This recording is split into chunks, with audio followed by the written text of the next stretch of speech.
Right. Hey there, folks. Welcome once again to one of our at-home table reads. We're going to be doing a reading tonight for the horror classic, Cabin in the Woods. So let's break on down our cast. So leading us through with our action description, we've got Charlie. Right down there. Fantastic. As, well, Dana. Where's Jess? Fantastic. Right over there. As Curt, we've got Hunter. Throwing his pass. I love it. As Holden, we've got Kayli. Perfect. As Jules, we've got Angi. There. As Marty, we've got Erik. All right. I'll be reading the role of Hadley. My partner in crime for that will be Sitterson. Down there will be Anne. And also joining us in the behind-the-scenes category with that, we have Lynne, played by Lynne. There she is right down there. All righty. Well, folks, we're going to get ourselves underway. Charlie, take us away. Don't mind if I do. The Cabin in the Woods by Joss Whedon and Drew Goddard. Interior, break room, morning. Steve Hadley and Richard Sitterson are workday white-collar Joes getting coffee and vending snacks as they chat. Hadley is blandly handsome, Sitterson bordering on nerdy, but they have a sweet rapport. It's hormonal. I mean, I don't usually fall back on, it's women's issues, but... But child-proofed how? Gates and stuff? No, dude. She bought gates. They're stacked up in the hall. She did the drawers. Ravenshill's fertility thing is going to work, and she screwed in these little jobbies where you can't open all the drawers. At all? Yeah, they open like an inch, and you got to dig your finger in it. It's a nightmare. Well, I guess sooner or later. Later. She did the upper cabinets. Kid's going to knock them out till he's 30, assuming, kid. Hoisting files and, in Sitterson's case, a small white cooler, the kind that might carry organs, they exit into interior, hall, continuous. It's an anonymous concrete maze. A few other workers pass by as the men talk. It's talisman. It's an offering. Don't even. You have women's issues. Please. You of all people. Me of no people. It's a jinx. It guarantees you won't get pregnant, and it takes me 20 minutes to get a fucking beer. Wendy Lynn, a nervous woman in a lab coat, joins them. Stockholm went south. Seriously? I thought they were looking good. Well, correct. I haven't seen the footage. Word's just going around. That scenario's never been stable. You can't trust... What do you call people from Stockholm? Stockholders? Hadley points at him. Oh, no, you didn't, making a big... Ah. That means there's just Japan. Japan and us. That's not the first time it's come down to that. Japan has a perfect record. Yeah, but we're number two, so we try harder. It's cutting it close. They turn a corner and find a row of golf carts at the end of a long, featureless hallway. The boys hop in. That's why it's in the hands of professionals. They are professionals? What happens to us? You guys better not be messing around in there. Does this mean you're not in the betting pool this year? Big money. I'm just saying it's a key scenario. I know what you're saying. 98 was chem department's fault. And where do you work again? Oh, wait, it's coming back to me. He peels out. Sitterson tries not to spill his coffee. We stay with them. It'll be a long weekend if everybody's that puckered up. Hey, you want to come on Monday night? Pick up a couple power drills and liberate my cabinets. Very suddenly, there was a horribly loud musical sting and a smash cut to titles. The Cabin in the Woods. Exterior, college town, day. The horrible sound gives way to a jaunty rock. We see a street with a good boho student vibe, not un-San Francisco-like. Arm in on a nice 3-story townhouse and into the 2nd-story window of interior, Dana's bedroom, continuous. Dana Polk, a thoughtful, attractive college sophomore. Her room is like her, restrained and well-ordered, but with funky touches of color and whimsy. A few sketches and watercolors of her own dot the walls as well. Dana is in a shirt and undies, packing for a trip and bopping softly to the music, which now comes from her little stereo. She does that sing-along thing where you start to sing too soon, look sheepish even though she's alone. She takes a couple of political science textbooks, drops them in her suitcase, crosses to grab some art supplies, including a battered sketchbook. She pauses, flipping through her sketches, which aren't bad. till she gets to a portrait of a handsome 30-something man with longish hair and glasses. Close on, Dana, staring sadly at the picture when Jules Loudon, comes into frame next to her. Jules is bubbly, sexy, and as of 10 minutes ago, blonde. What a piece of shit. I was in a hurry. You know what I mean. Why haven't you stuck that asshole's picture on the dartboard yet? It's not that oh my god, your hair! Very fabulous, no? I can't believe you did it. But very fabulous, right?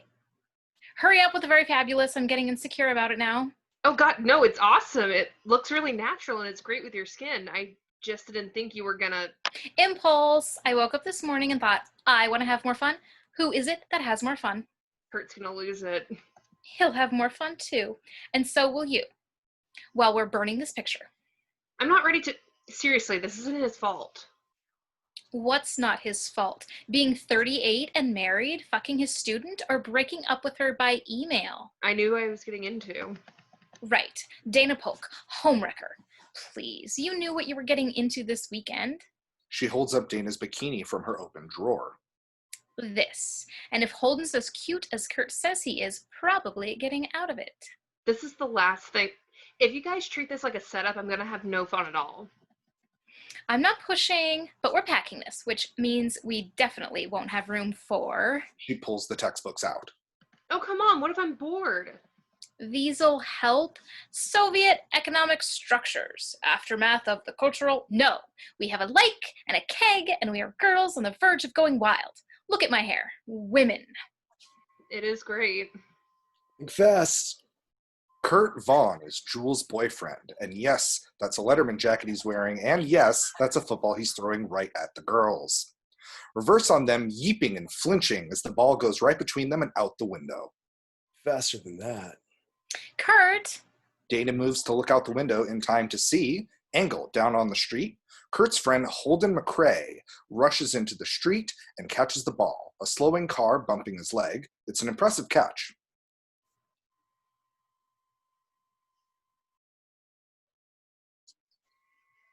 Unmuted this time. Yes, sorry, move along. Angle on the two girls at the window, Curt behind Jules, all looking out. Nice. Is that Holden? Come on up. Transfer from state. Best hands on the team. He's a sweet guy. And he's good with his hands. That's nothing. Watch this. He grabs Jules' boobs from behind. Oh my God, both at once? I'm like some kind of Olympian god. Olympian wad. Sort of seen this girl, but you're way blonder than she is. I was thinking we could... What is this? He pries the book from Jules. What are these? What are you doing with these? Okay, I get it all. Where did you get these? Who taught you about these? I learned it from you, okay? In mock weep, she flees the room. Curt holds the first book up to Dana. Seriously? Professor Bennett covers this whole book in his lectures. Read the Gurowski. He's way more interesting, and Bennett doesn't know it by heart, so he'll think you're insightful. And you have no bands. He tosses the books back on the bed, calling out to... Holden! Crazy mad skills of catching. Dana, panicked, hoists her jeans on, heading out after Curt into interior living room, continuous. Jules is opening the door for Holden, and he's even better looking up close, less of a wild man than Curt. You laid it in my hands, I did, but hold them out. He tosses it back to Curt and grabs his weekend duffel bag, entering. Hi, I'm Jules. Hi, man, Curt did not exaggerate. That's a first. Dude, this is Dana. Hey. Holden, really nice to meet you, and thank you guys for letting me crash your weekend. I'll put a disclaimer up front. You don't have to explain any of your in-jokes. I'll probably be drunk and think you're funny anyway. Should I have left out the part about being drunk? With hindsight, yeah. Darn. Can I help anybody carry anything? Exterior, street outside, a bit later. Holden is dumping Jules' last suitcase she has overpacked into the Rambler, the trailer Curt owns, with the dirt bike attached to the rear. Dana's inside. Take it from him, polite smile between them, as he turns back to Jules and a bag-laden Curt. that pretty much it? Fucking better be. Jules, it's a weekend, not an evacuation. Trust me when I say there is nothing in those cases you won't be glad I brought. I'm shutting right up. Oh my god.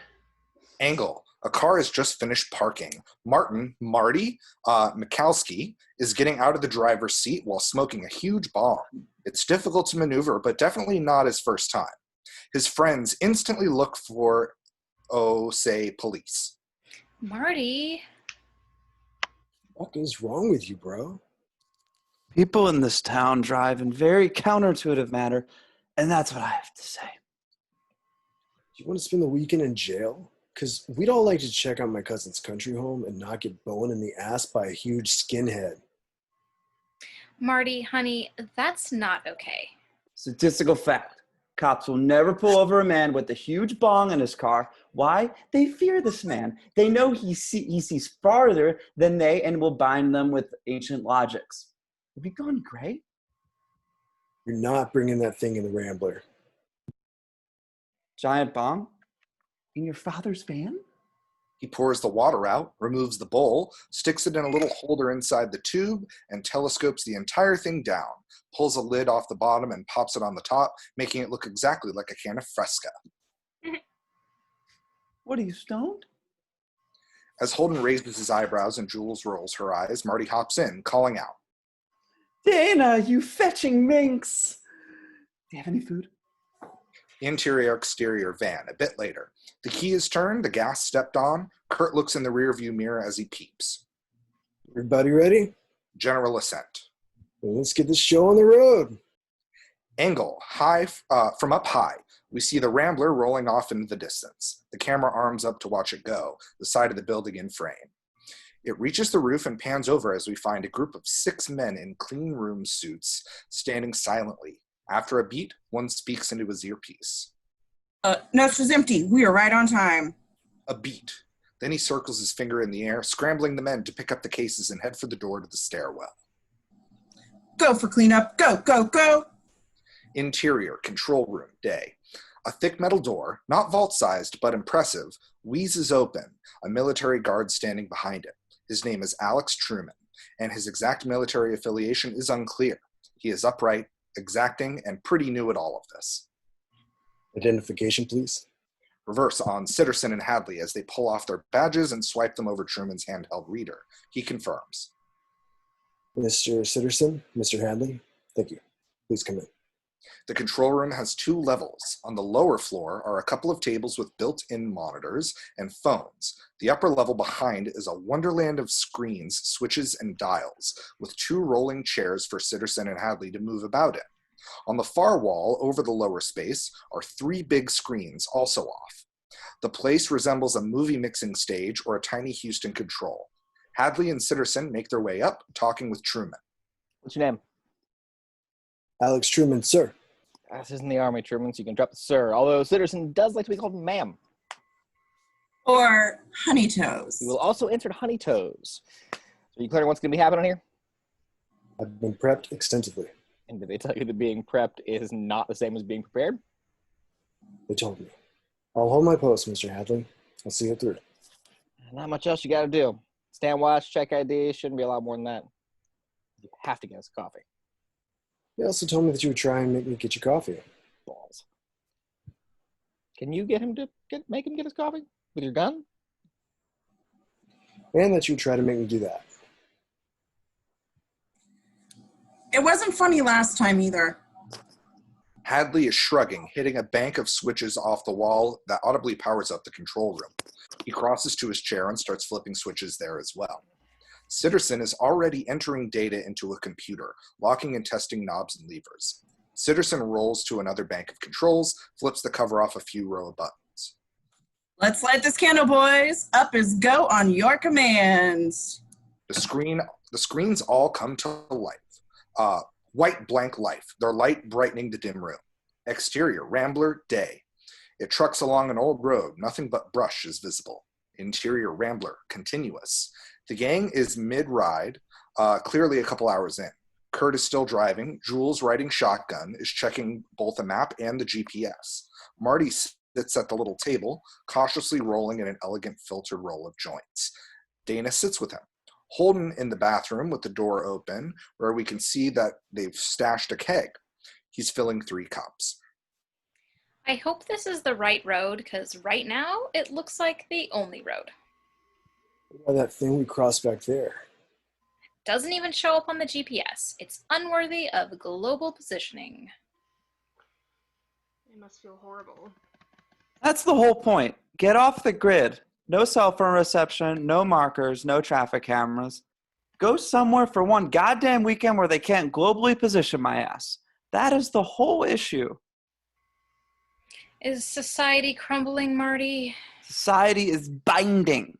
It's filling in the cracks with concrete. No cracks to slip through. Everything is recorded. Filed, blogged, chips in our kids so they don't get lost. Society needs to crumble. We're all too chicken shit to let it. Facts. I've missed your rants.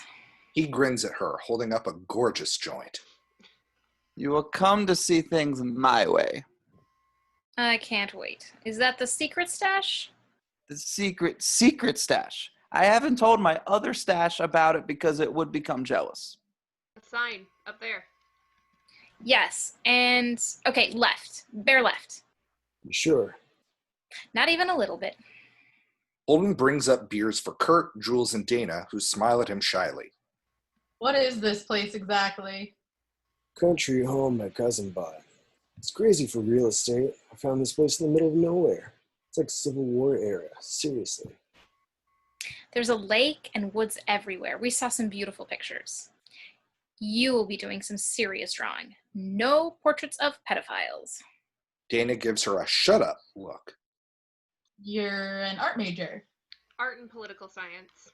Ooh, a triple threat. That's only 2 things. Yes, a double threat. That sounds weird. Let's just say I find you threatening. Thought you were dropping art. Oh, never mind. Jules swats Curt. He gives him a look. I'm switching a few courses. How come? No reason. Very good reasons that don't.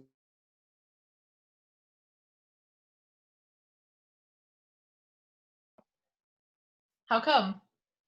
For no reason. For very good reasons that don't exist. Hey, look, trees. Oh, God. We have patterns, societally. The beauty Miss Dana fell into one of the oldest patterns, and we are here to burn it away and pour ash into the grooves it has etched into her brain. Cover the tracks and set her feet on new ground. Is it okay if I didn't follow that? I take it as a favor. Gas. They all look ahead. Gas, and maybe someone who knows where we actually are. Exterior, interior, gas station. It is as decrepit and abandoned looking as it can be. An old pump squats in front of a monument to rust, windows clotted with grime. Angle from inside. Through the windows, we see the Rambler pull up. The inside of this place doesn't look any more inviting than the outside. Once upon a time, things were fixed and goods were sold here, but not of late. The kids pile out, stretching, looking about. Curt and Marty examine the pump. I'm thinking this thing doesn't take credit cards. I don't think it knows about money. I think it's barter gas. Curt moves a pace to see if anyone is around. Angle. Holden is inside, moving slowly towards the back. We hear Curt off screen. Hello? But no reply. Holden keeps walking, tracing his fingers along the countertop. Close on, his finger trailing a line of clear glass onto the grime. Angle. The girls. The girls are making their way nimbly around back. Because I hate going in the Rambler. You think the toilet here is going to be better? I don't like to pee when all my friends are 2 feet away from me. I'm quirky. At least this has got to be... Oh. They stop, staring in horror. Reverse on the bathroom. It's just as horrible as it could be. The door off, the room tiny, the walls stained with what might be actual slime. The toilet is lidless, broken, and filled with brownish sludge. A weird little gurgle comes from it. Dana moves forward, brow furrowed. She leans in and looks down. In the toilet, a scorpion struggles, drowning in the fetid muck. Angle. Holden is heading back outside. We're behind him, and through the open doorway, we could see Curt and Marty trying to figure out how to work the pump. I don't think there's going to be any The attendant fills the doorway. Having come around from the outside, he speaks as he appears over the surge of music and Holden's shock jump. You come in here uninvited? Fuck. The attendant is old, weathered, and creepy as hell. One eyeball is hideously red, tobacco chaw spills over his stained lips, and he carries a permanent scowl of disgust. Dude. Sign says closed. Curt is making his way over to him. Marty judiciously hangs back. We're looking to buy some gas. Does this pump work? Works if you know how to work it. But he doesn't move to help. The girls come around, no more anxious to get close once they've seen him than Marty was. We also wanted to get directions. Yeah, we're looking for, what is it? Tillerman Road? Do you know if it's this way? The attendant looks at her, the name registering. She kind of wriggles under his gaze. What a waste. He starts ambling toward the pump, pulling out a ring of keys and unlocking the latch.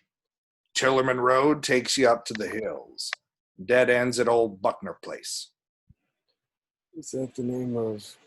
There wasn't a name. The attendant sticks the nozzle in the Rambler's gas tank. The numbers on the pump start going up manually, like they used to back when, but creak to a stop almost immediately. My cousin bought a house up there. We go through a mountain tunnel. There's a lake. That'd be... Buckner Place. Always someone looking to sell that plot. Always some fool looking to buy. You knew the original owners? Not the first, but I've seen plenty come and go. Been here since the war. Which war? You know damn well which war. She takes a step back, freaked. Dana takes her arm. Would that have been with the blue and some in gray? Brother perhaps fighting against brother in that war? You sassing me, boy? You were rude to my friend. The attendant stops for a second, not expecting this guy to have come back at him. Glances at Jules, mutters, That whore. Curt is about to clock him, but Holden puts a hand to Curt's chest, steps forward. I think we've got enough gas. Enough to get you there. Getting back's your own concern. He pulls out the nozzle as the gang moves back in, Curt contemptuously throwing a 20 at the guy's feet. Good luck with your business. I know the railroad's coming through here any day now. Gonna be big. Streets paved with actual street. Fucker. Angle, the Rambler's tire, spins in the sand and takes the heap right out of there, cruising down the road. The attendant watches, spit and chaw, watches. Exterior, woods, day. A helicopter shot floats over the Rambler as it winds through an endless expanse of fire, finally consumed by them. Exterior, mountain tunnel, afternoon. The Rambler comes up the side of a steep drop-off. We see Jules in the passenger seat smiling. Guys, take a look. And then we pan with the vehicle as it enters the mountain tunnel. Slowing down a bit, it's tight fit. The camera moves up the mountainside, looking down to see the Rambler come out the other end. A bird comes from behind the camera, flying directly above the tunnel. About halfway across, it hits an invisible barrier and falls in a shower of sparks, as for one moment, an electrical grid seems to appear where it struck, before sparkling away into nothing. Exterior, cabin, interior, van, afternoon. There's no audio, but music as the kids all crowd the front of the van to look at their vacation spot. The lake appears up ahead, sun rippling over the water, and they look and point, taking a bit. Finally, the camera races through the forest and finds the cabin. It squats uninvitingly, a fairly ramshackle, though not overly rustic, single-story structure. Windows on either side of the door, not unlike closed eyes. The van pulls up and the kids come out, more slowly than they did at the gas station, taking it in. Dana is a little entranced, Holden curious, Curt pumped, Jules mildly excited, but Marty wary. Oh my god, it's beautiful. One spider and I'm sleeping in the Rambler. I mean it. Uno spidero. This house is talking a blue streak. As the boys start unloading the keg, Dana approaches the front door, slowly turns the knob. Interior, living room, continuous. She enters the living room. It's also, if you turn to the right, the kitchen. The stove's a classic old wood-burning Kalamazoo wonder. The sink clearly retrofitted. The decor is sparse and antlery. A wolf's head is mounted on the wall. A hall goes down the middle with 2 bedrooms on either side. Dana makes her way around the room as the rest of the gang pours in. Oh, this is awesome. It is kind of cool. You gonna kill us a raccoon to eat? I'll use its skin to make a cat. Jules runs down the hall to look into the rooms, grabbing a doorknob. Dibs on whichever room is. Ow! She pulls her finger back. It's cut, slightly on the tip, a little blood welling up. Curt, your cousin's house attacked me. I smell a lawsuit. When was your last tetanus shot? Thanks, it's very comforting. Jules is pre-med. She knows there's no coming back from this. I miss you, baby. I miss your shiny new hair. Dana looks over at Marty, who stands in the doorway, looking around warily. Marty, are you planning on coming in? He looks around, not ready to make his move. Interior, Holden's room, afternoon. Holden throws his bag on the bed, which squeaks appallingly.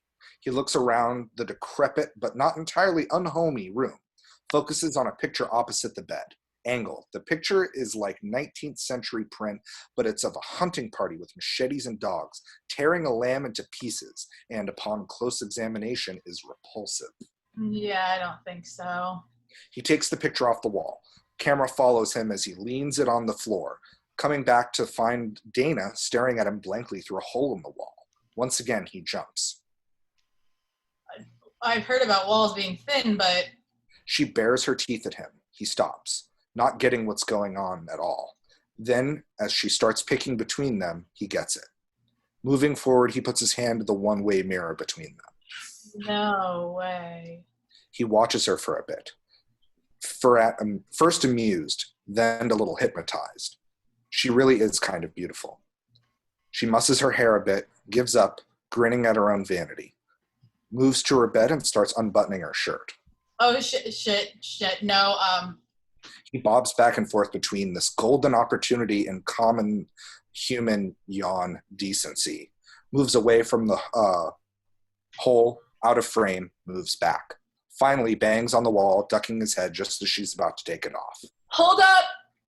Interior, Holden's room, hall, Dana's room. Moments later. The gang is all there, checking it out.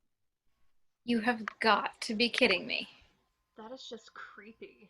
It was the pioneer days. People had to make their own interrogation rooms out of cornmeal. This is from the 70s, judging by the weathering. Who did your cousin buy this place from? You should check the rest of the rooms. Make sure this is the only one. You know Marty wants to watch us pounded away. I didn't even like hearing that. Don't be an ape, Curt. He makes ape noises off screen. Dana is still staring at the glass. How about we switch? Not that I mean, I'll put the picture back, but you might feel better if we switched rooms. I really would. He grabs his bag and they head out, and as she says, Thanks for being decent. Least I could do, since Curt and Jules have sold you to me for marriage.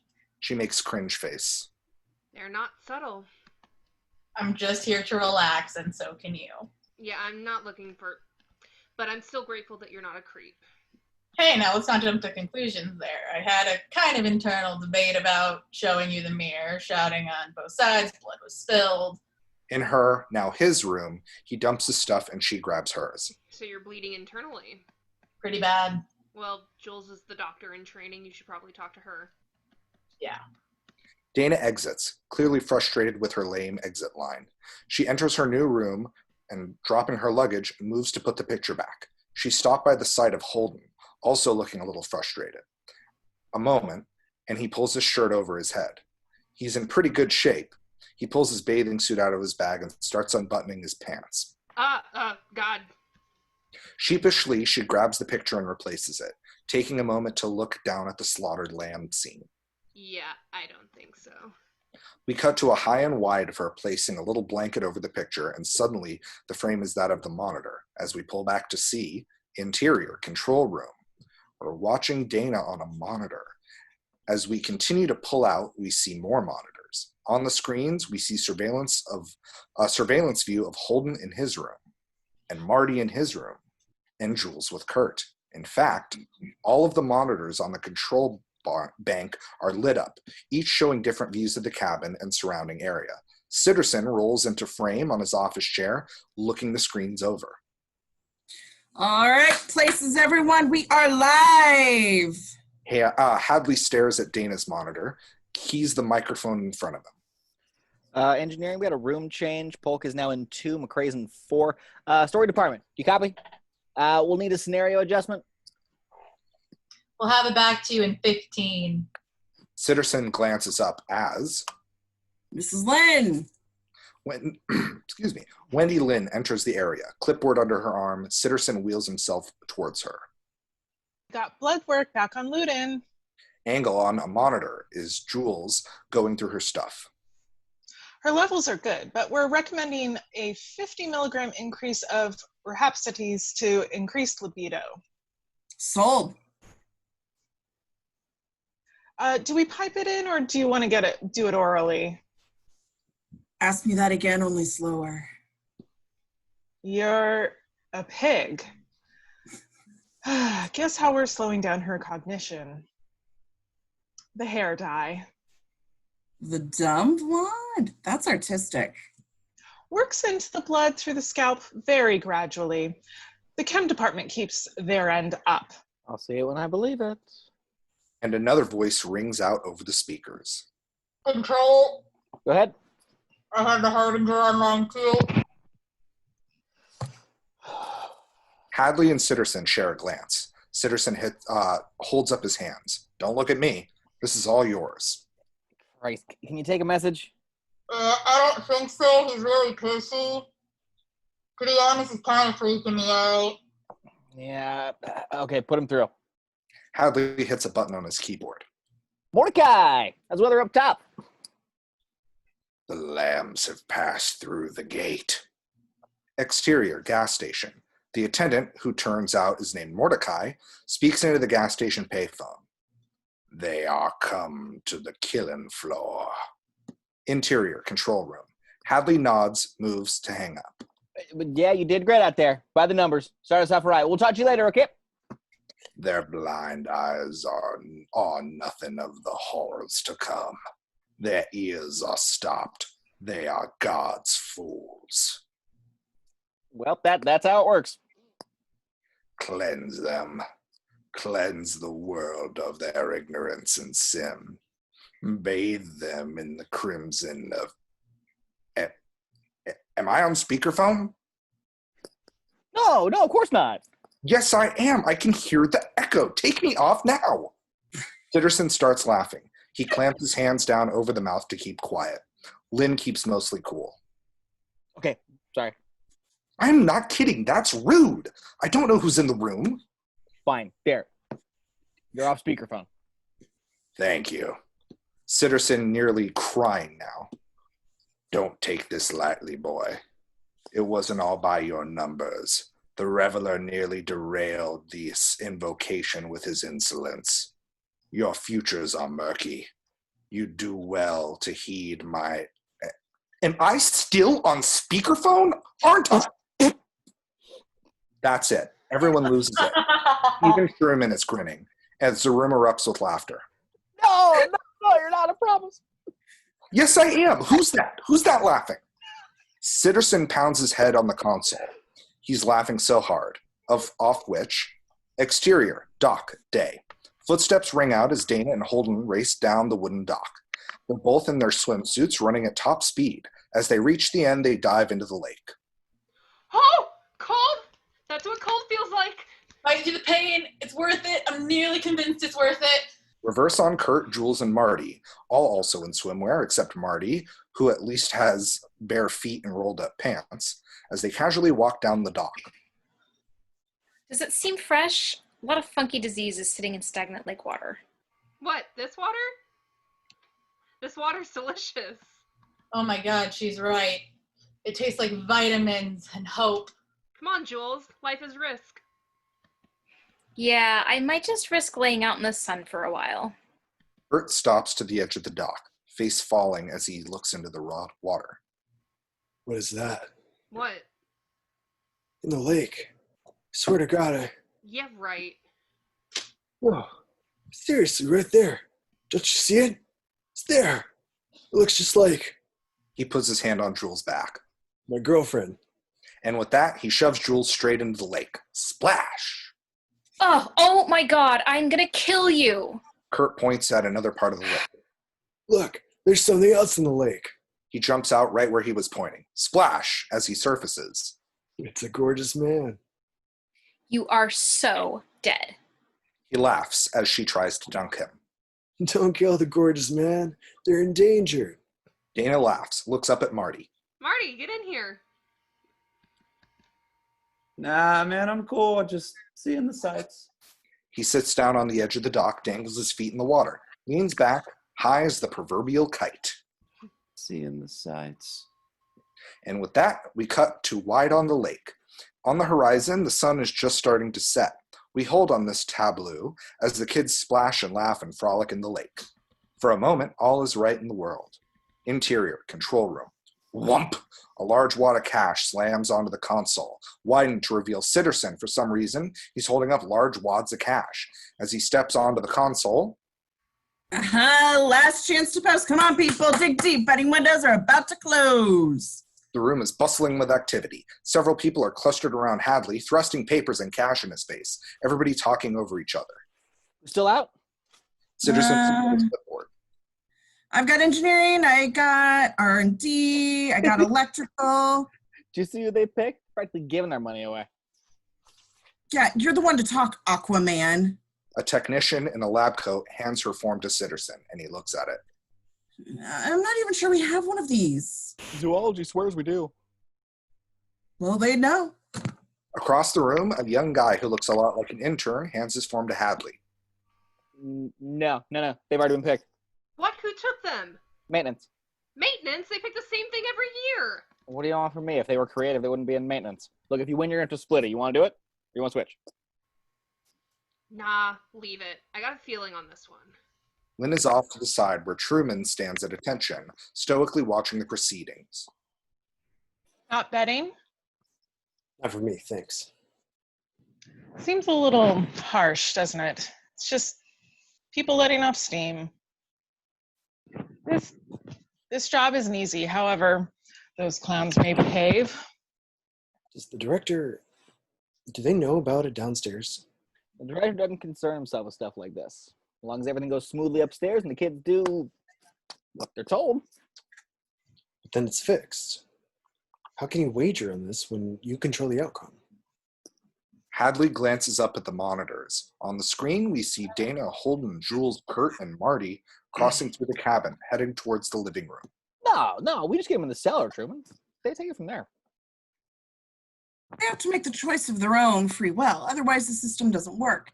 It's like the Harbinger. Creepy old fuck practically wears a sign saying, "You will die." Why would we put him in there?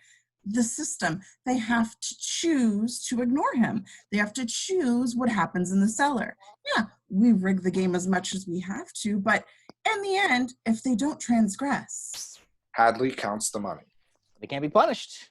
Last chance, Truman. Windows closing. I'm fine. All right. That's it, gang. The board is locked. He hands the rest of the money to Sitterson, who slams it on the pile with the rest of the cash. Let's get this party started! Interior, cabin, living room, night. Curt pumps the keg, sprays beer into a plastic cup as Jules puts on a song. Let's get this party started! He hands the beer to Jules, who dances through frame in time to the music pumping out of the stereo. I've lost our page. Sorry, guys. What page are we on? Oh, I've played before. I don't really get the third part. Well, that's our own thing. It takes it to a whole new level. Okay, whose turn? Marty. Truth, dare, or lecture? I could go for a lecture. Perfect. Lecture. Wait, hang on. He grabs a joint, lights it, and takes a massive hit. But he doesn't exhale. He just looks at Holden. All right, bring it on. Marty Mikowski, you are squandering your potential. Marty nods. True. You've anesthetized yourself to the outside world. You're hiding in a womb made of the reefer. It's time you gave birth to the real Marty. I think he'll find there's more to life than getting high. Marty exhales a huge cloud of smoke as the group applauds. Thank you for opening my eyes to whatever it was you just said. Jules, truth or dare or lecture? Let's go dare. All right. I dare you to make out with... Say Dana. Please say Dana. that moose over there. Everyone turns to look where he's pointing.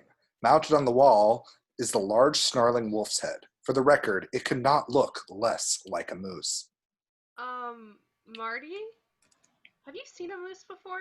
Whatever that mysterious beast is. It's a wolf. Yeah, it's the wolf.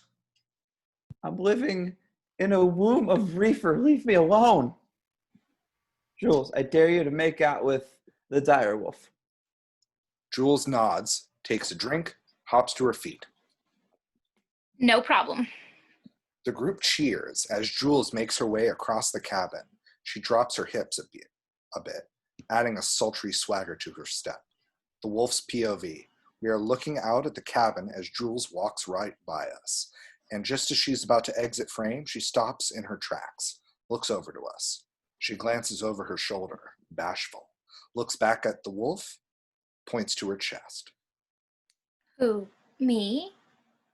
I am new in town. How did you know? Everyone laughs, cheering her on, but Jules pretends they're not even there. It's just her and the wolf. She blushes, twirling her hair around her finger. Oh my God, that is so sweet of you to say. I just colored it. In fact, yes, I'd love a drink. Thank you. She steps towards the wolf, then acts like she trips. Oops. I seem to have dropped my birth control pills all over the ground. While the group hoots and hollers, Jules turns around, bends over right in front of the wolf, pretends like she's picking up something from the ground. Then, without turning around, she stands up straight so that the wolf is now directly over her shoulder. She nuzzles it cheek to cheek. Oh, Mr. Wolf, you're so big and bad. No. There's no need to huff and puff. She turns around, taking the wolf's head in her hands. I'll let you come in. And with that, Jules leans in and gives the wolf the most passionate kiss we've ever seen. She just goes for it. Full on, tongue to taxidermied wolf tongue action. The group loses their minds. Everyone leaps to their feet, giving Jules a standing ovation. Jules looks to the group, takes a bow, and as she makes a face, spitting out the stuffed wolf taste. As she walks back to the group, Curt hands Jules her beer. The others keep applauding. I didn't know it was possible, but I think you just officially won Truth or Dare. Or lecture. Sorry. The night's still young. Now then, Dana. Truth. Dana frowns, glances at Curt. What's that supposed to mean? I'm just skipping ahead. You're gonna say dare. She's gonna dare you to do something you don't like, and then you'll puss out and say you wanted truth all along. Really? Or lecture. No, I wouldn't want one of those. Angle Marty. He's glancing at Curt, frowning. Something about this seems a little off. And Dana seems to notice too, but she's not about to let Curt get under her skin. Okay, Jules. Dare. And just then, behind her, wham! The cellar door blows open. Everyone screams, startled. What the hell was that? They all look back at the now open hole in the floor as they move toward it. It's the cellar door. I thought it was locked. The wind must have blown it open. What wind? They all cluster around the hole. A set of stairs leads down into the foreboding darkness. The group stares down at it, all a little spooked. What do you think's down there? Why don't we find out? Dana? Dana glances up at her. What? I dare you to go down into the cellar. And we're close on Dana as she tries to not show just how much that scares her. Off her look. Interior cellar. Creak! Dana cautiously makes her way down the old wooden staircase. It's dark. Dana's flashlight barely illuminating 3 feet in front of her. She reaches the landing, tries to keep her voice steady as she calls back to the others. How long do I have to stay down here? Oh, just till morning. She stands at the base of the stairs, trains the flashlight beam around the room. Curiosity getting the better of her, she steps into the darkness. Creak! The flashlight beam scans the room, catching a glint of metal. Old rusty tools hang from hooks along the walls. Creak! Dana keeps moving, heart pounding in her chest, her flashlight sweeping the area, finding a dusty old record player, a child's toy chest, a dressmaker's mannequin. Dana turns, beam sweeping across the wall. As it does so, she finds a ghostly face staring right at her. Dana screams, nearly jumping out of her skin. Dana? As footsteps ring out from above, Dana angles the light back towards the face, realizes it's a portrait. A daguerreau-esque, to be exact, of a young woman, roughly 15, dressed in turn-of-the-century garb. She stares back at Dana with sad eyes. Are you okay? Dana turns to find Holden racing down the stairs, the others right behind him. Yeah, sorry, I just scared myself. It was stupid. Call for help. Avoids the deer. Take your top off. Marty strikes a match, lights an old oil lantern hanging from the wall as orange light spills across the room. Oh my god.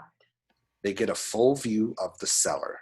The room is big, much bigger than we expected, and every dark corner seems to be filled with creepy clutter. Look at all this. Guys, I'm not sure it's awesome to be down here. But the others aren't even listening to him. They spread out, each focusing on a different part of the cellar. Holden looks down at a variety of child's toys scattered across the floor. He picks up an ornate music box. Dude, seriously, your cousin's into some weird shit. Curt has picked up a conch, which he sees when he sees a wooden sphere sitting behind it. He puts the conch down and hoists the sphere. It almost looks like a small globe. It's so ornately carved, but it has dusty brass rings inlaid around it. It can be turned and adjusted, almost like a spherical Rubik's Cube. Yeah, pretty sure this ain't his. Maybe the people who put in that window. Dana can't take her eyes off the portrait of the girl. On the vanity below it, she notices a variety of personal effects, an old hairbrush, a silver mirror, and a leather-bound book. Some of this stuff looks really old. Jules studies the dressmaker's mannequin. An amulet hangs around its neck. Jules touches it. It's beautiful. Maybe we should go back upstairs? I dare you all to go back upstairs. But even Marty can't help but be intrigued as he spots an old Super 8 projector. He finds a film reel, starts unspooling it. Haunting music fills the air as Holden starts winding the crank on the music box. Curt starts turning the sphere parts. They seem to be lining up. Dana brushes the dust off the book, revealing the word diary on the cover. Jules takes the amulet off the mannequin, holding it to her neck, looking for the clasp, as if she were about to try it on. Marty holds the film strip to the light. He frowns as he tries to discern what is on it. As Holden continues to wind the crank, the music builds and builds. He's staring down the end of a box lid, as though something's about to pop right up. And just as the music is about to reach crescendo, Guys. Holden stops winding the crank. The world goes quiet. Everyone looks up from what they're doing. Guys, listen to this. Reluctantly, each person puts down the object of his or her attention and moves towards Dana. Today we felled the old birch tree out back. I was sorrowed to see it go, as Judah and I had set up its branches so many summers. What is that? Dana looks inside the cover. Diary of Patience Buckner, 1903. Wow. That's the original owners, right? Father was cross with me and said I lacked the true faith. He did not give me my dose, and he turned his eyes from me at supper. I wish I could prove my devotion as Judah and Matthew proved on those travelers. That makes what kind of sense? You know, it's uncommon that a girl out here was reading and writing in that era. Mama screamed most of the night. I prayed that she might find faith, but she only stopped when Papa cut her belly and stuffed the coals in. She stops, looking at everyone. Nobody comments. Bewildered, she flips ahead and continues. Judah told me in my dream that Matthew took him to the dark room, so I know he is killed. Matthew's faith is too great. Even Father does not cross him or speak of Judah. I want to understand the glory of the pain like Matthew, but cutting the flesh makes him have a husband's bulge, and I do not get like that. Jesus, can we not? On. Why? Suck it up or bail, pothead. I want to know. Dana looks around, Holden giving her a little nod. I have found it in Daddy's oldest books that I will burn before I go. It's the way of saving our family, for no one truly dies who understands the great pain. I can hear Matthew in the dark room, working upon Father's jaw. My good arm is hacked up, and so I hope this will be readable, that a believer will come and speak this to our spirits. Then we will be restored, our love will be unending, and the great pain will return. And then there's something in Latin. Okay, I am drawing a line in the fucking sand here. Do not read the Latin.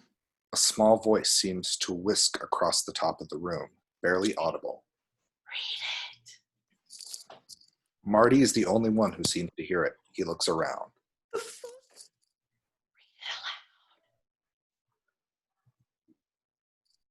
Marty starts across the room as Dana appears to be about to start. Curt plants his hand on the chest and shoves him back. Fucking baby. Curt. It's a diary. It doesn't mean anything. Look. Dana? Dolor supervivo caro. Dolor sublimis caro. Exterior woods, continuous. As her voice continues to echo on the soundtrack, a gnarled and gray hand digs its way out of the ground, holding a rusty blade. They come out, one by one, in various parts of the woods, a group of hastily buried and not all that decomposed zombies. 5 of them, all in 1900s farm clothes, and all holding various appalling farm implements. These are the Buckners, father with his scythe, mother with her broken saw, skinny Judah with his thin, sharpened trowel, enormous Matthew, we don't get to see his weapon yet, and little one-armed Patience holding a hatchet. Patience is the first to move, ambling toward the distant light of the cabin. Interior, control room. On the main view screen, we see the image of the zombie family slowly making their way towards the cabin. We have a winner! Widened to reveal a huge crowd has filled the control room. Everybody's watching the large view screen intently. It's the Buckners, ladies and gentlemen. Buckners pull the W! Most of the crowd groans in disappointment, throws their betting slips to the ground, but a few blue-collar guys throw their arms up in triumph. And it looks like congratulations go to maintenance!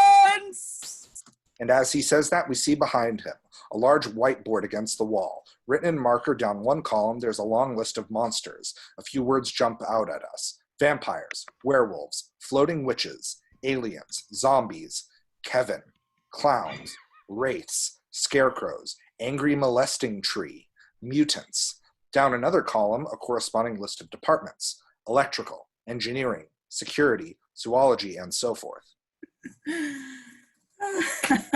Who split the pot with Ronald the intern? Yay! Hadley hands an enormous wad of cash to the blue-collar guys and another wad to the happy intern we saw earlier. People shake their heads, begin to file out of the room. A wiry girl approaches Sitterson on her way out. That's not fair. I had zombies too. Yes, you had zombies, but this is zombie redneck torture family. Sitterson taps the board. There it is, right there. Zombie redneck torture family, right next to maintenance and Ronald the intern. Entirely separate thing. It's like the difference between an elephant and an elephant seal. Her shoulders slump. Knows he's right, and she goes. There's always next year. Truman stares at the screens at the shambling Buckner's corpse clan.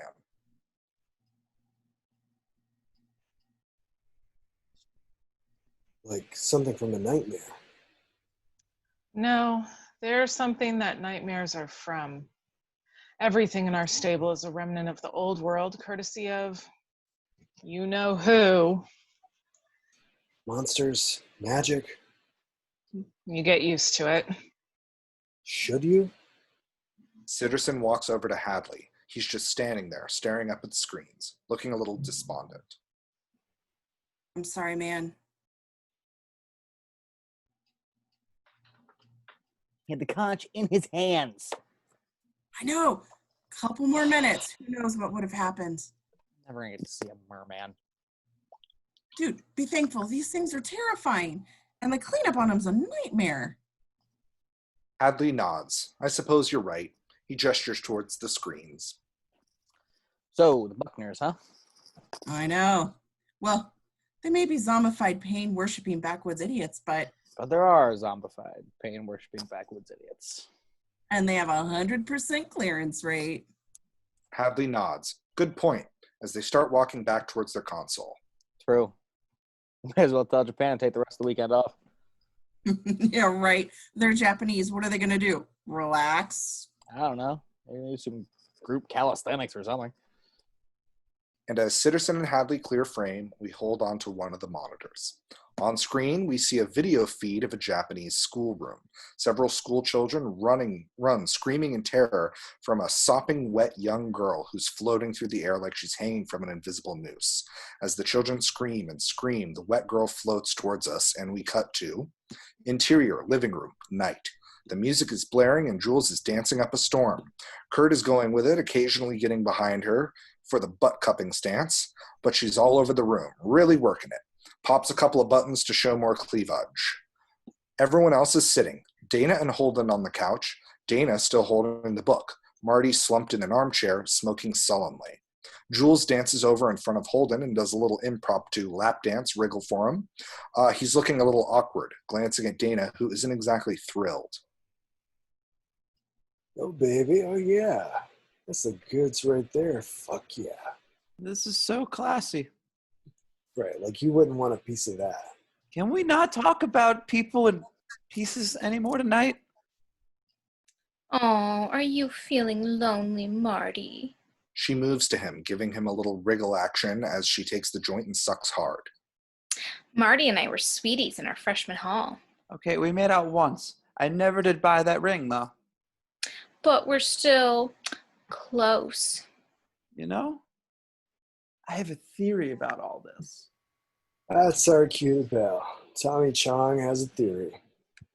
You can tell it's Egghead here. He's not too busy divergenizing Dana. Dana stands, dropping the book on the couch. Jules, do you want to lie down? That's exactly the point. Mush. Mush. Don't push me around. Around, baby. Straight line. Right there. Out there. You stars. They exit, as Dana crosses to get another beer and Holden flips through the book. Marty hoists himself up and joins her, still smoking. Do you seriously believe that nothing weird is going on? A conspiracy? The way everybody's acting. I'm sorry about downstairs. It's cool. It's not when does Curt start with his alpha male bullshit? He's a sociology major. He's on a full academic scholarship. Now he's calling his friend an egghead? Whose head in no way resembles an egg?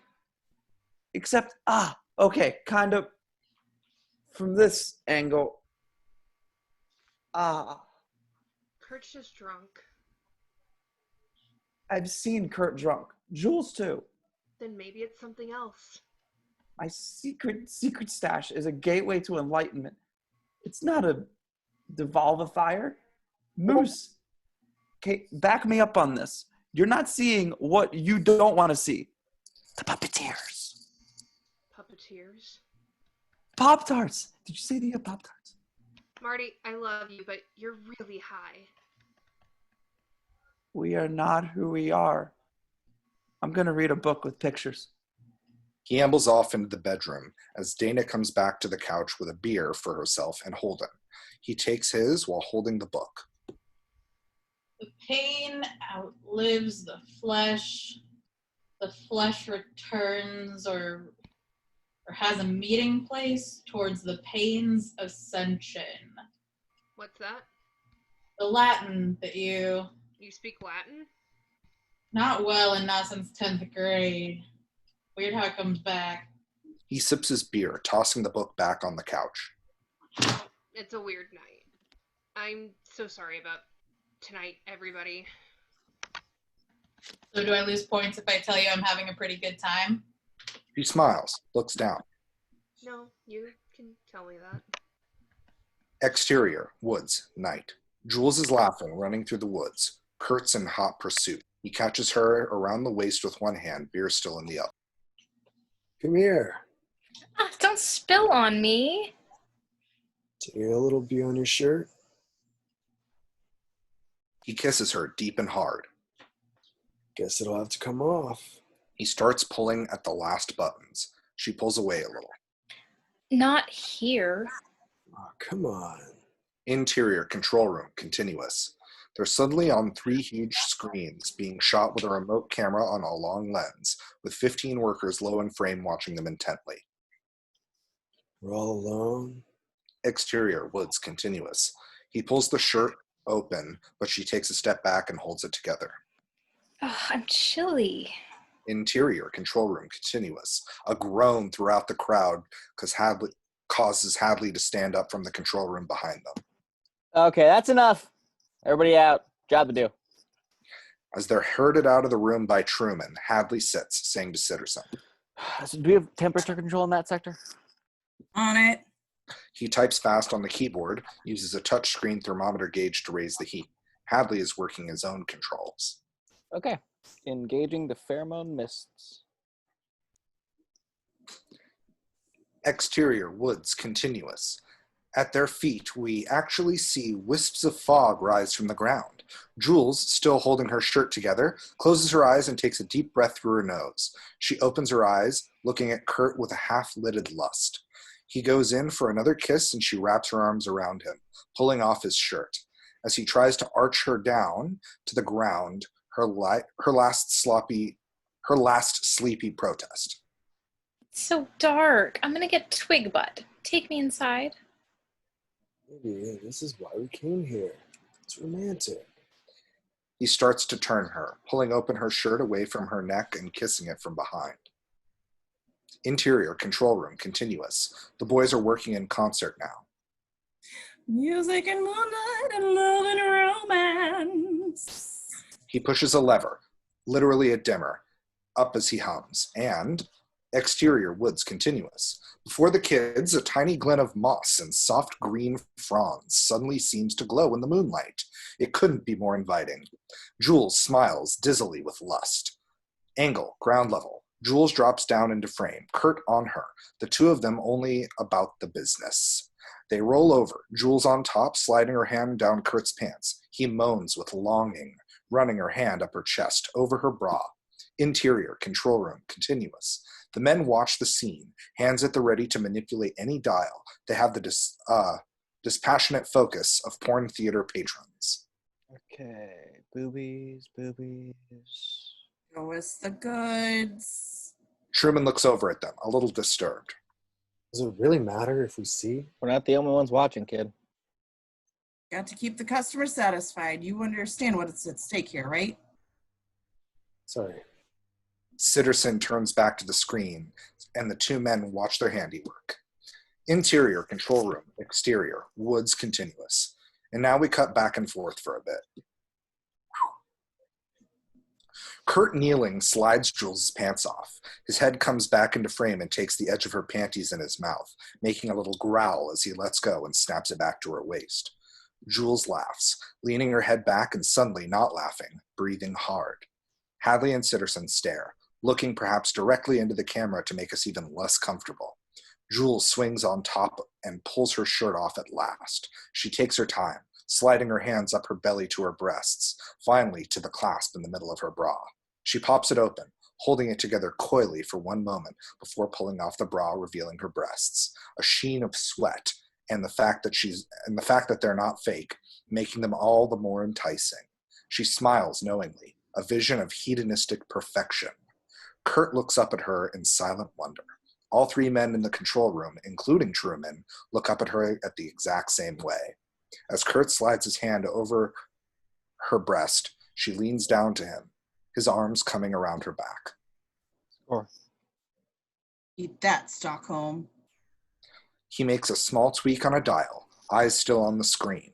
Angle above the lovers, the camera comes softly down towards them, the tableau romantic and sensual. He's atop her and a bit to the side, one hand out of frame, working under her panties as she moans, arms out. Close on, her hand, running along the soft moss. A rusty trowel nails it to the earth.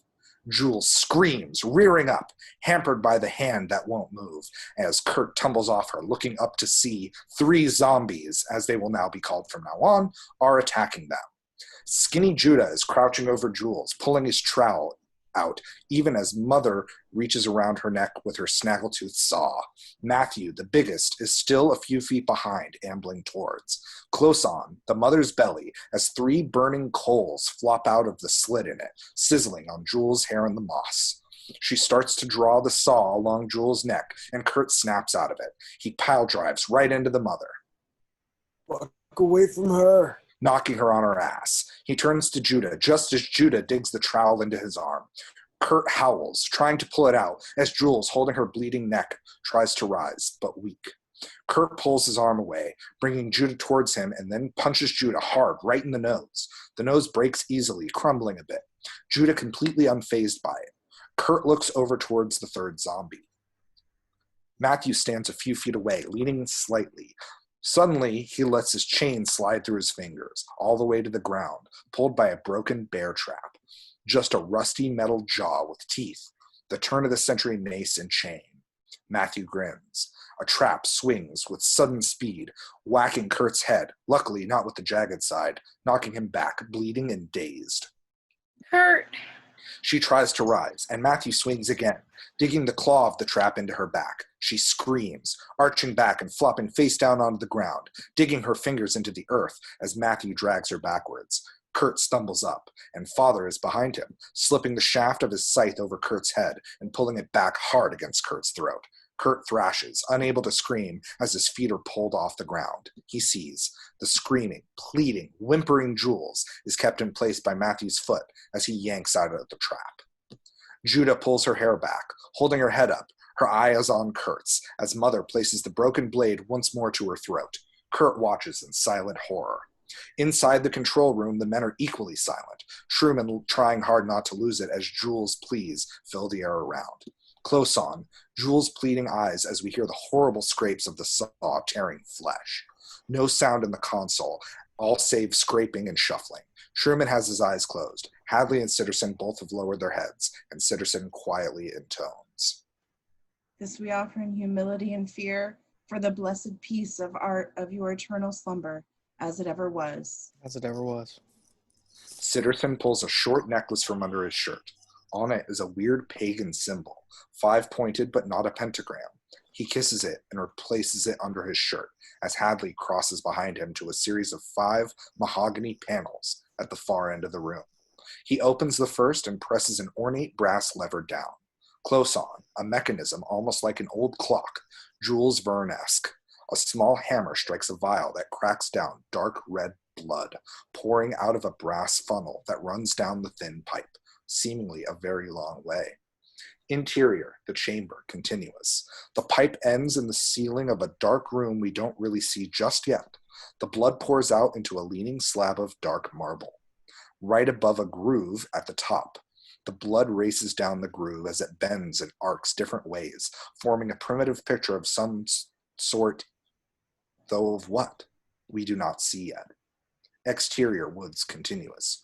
Judah hisses at us. Drop wide to see Curt has stopped struggling, Father still holding him as Judah and Mother amble toward him. Matthew is bent over Jules' corpse, but we can't see what he's doing, thankfully. As they raise their blades, Curt springs into action, planting his feet on both of them and pushing as hard as he can, knocking them back, and Father as well. Curt rolling over him and pulling himself free. Gasping for breath, Curt scrambles on hand and knee back towards the cabin, almost on his feet, and the blade of Father's scythe slices through the cutoff of his jeans, pulling his leg and dropping him back to the earth. Interior, Marty's room, continuous. Marty is lying in the bed on his back as he reads Curious George. George, man, don't do it. It's ether. You're going to act the fool. Letting out a breath, he drops the book on his chest. But you love your ether, don't you, little George? I'm gonna go for a walk. He sits right up. Okay. I swear to fucking God, somebody is talking. He runs his hands over his eyes wearily. Okay.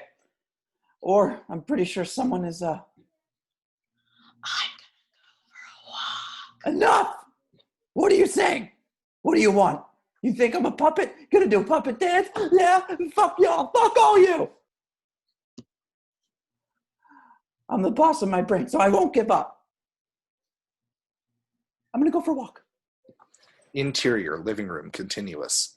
Dana and Holden are leaning in for a kiss when Marty strides by, making them stop. He's got a husband bulge.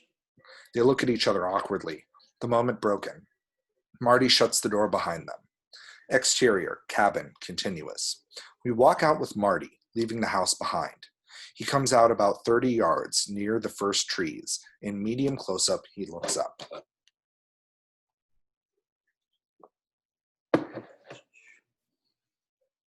I thought there'd be stars. We are abandoned. And he starts to take a piss, all of which is held at this close angle, so we only hear it. There's a noise in the woods behind. He turns back to see a corpse of trees, but no movement. Turns back in the background of one of the trees turns out to be a figure, a silhouetted girl with only one arm holding a hatchet. She makes her way slowly toward him, now lit by the side window of the house, now lost in the dark in front of it. Marty zips up, turns again, and Curt attacks him from the right beside the camera, yelling and scaring the shit out of him. Run! Fucking What? run! Go! What? Okay. Marty heads back with Curt when Patience steps out of the shadow in front of the house. Marty rears back, but Curt fucking clotheslines her, sending her flying, Dead bitch. and pulls Marty towards the porch. Interior, living room, continuous. Dana closes her eyes as Holden softly kisses her. It's tender and sweet. She pulls back. I don't want to. I don't mean never, but. Hey, nothing you don't want. They start to kiss again. Wham! Curt spills onto his knees in the doorway. Dana and Holden race to him, gasping as they see his bloody wounds. Jesus, what happened? Door! Marty's right behind Curt. As he races inside, Curt grabs the door, slams it shut, gasps for air. Dana races to his side, tries to examine his wounds. Where are you hurt? Is this all from you? Where's Jules? Curt pushes her away, shaking his head. Tears spring to his eyes. He's clearly in shock. Holden tries to calm him down. It's okay, Curt, you're okay. No, we're not okay. What's the opposite of gay? What are you talking about? Curt, where's Jules? She's gone. We gotta get out of here. He's already moving towards the back of the cabin. No, wait. Dana reaches for the front door, starts to open it. Dana, do not open that. I'm not leaving here without Jules. And she swings the door open, revealing Matthew. He's standing on the porch, framed in the doorway, just staring at us, holding something round down by his side. He tosses it right at Dana. She gasps, catches it, looks down to see. It's Jules's head. Dana screams her heart out. She drops Jules' head on the ground, glances up at Matthew, and steps on the porch. She screams and screams as Matthew approaches. Holden dives forward, slams the door, just as, wham! Matthew slams into it. The frame shakes. The wood splinters. Marty races forward, helps Holden brace the door as they slam the deadbolt into place. Curt flips the couch over, tries to shove it against the door, looks up at Dana, who's still in shock. Dana, come on. Dana snaps out of it, helps Curt shove the couch under the doorknob. Wham! The whole cabin seems to shake as Matthew slams into it. What is that thing? I don't know. There's more of them. Get the back door. Holden races across the living room, throws the deadbolt on the back door. More of them? I saw a young girl, all zombie like him, and Little House on the Prairie too, but she's missing an arm. Dana's face falls as she realizes. God, patience. The diary. The pig outlives the flesh. She must have bound a mystical incantation into the text so someone would come along and read the diary aloud and I did it. Look, Brainiac, I don't give a limp dick why those things are here. We gotta lock this place down. He's right. Go room by room, barricade every window and door. Curt starts heading towards the back of the cabin as he waves them forward. You gotta play it safe. No matter what, you have to stay together. Interior control room. Hadley slumped in his chair, shaking his head as he stares at the surveillance images of Curt and the others moving through the cabin.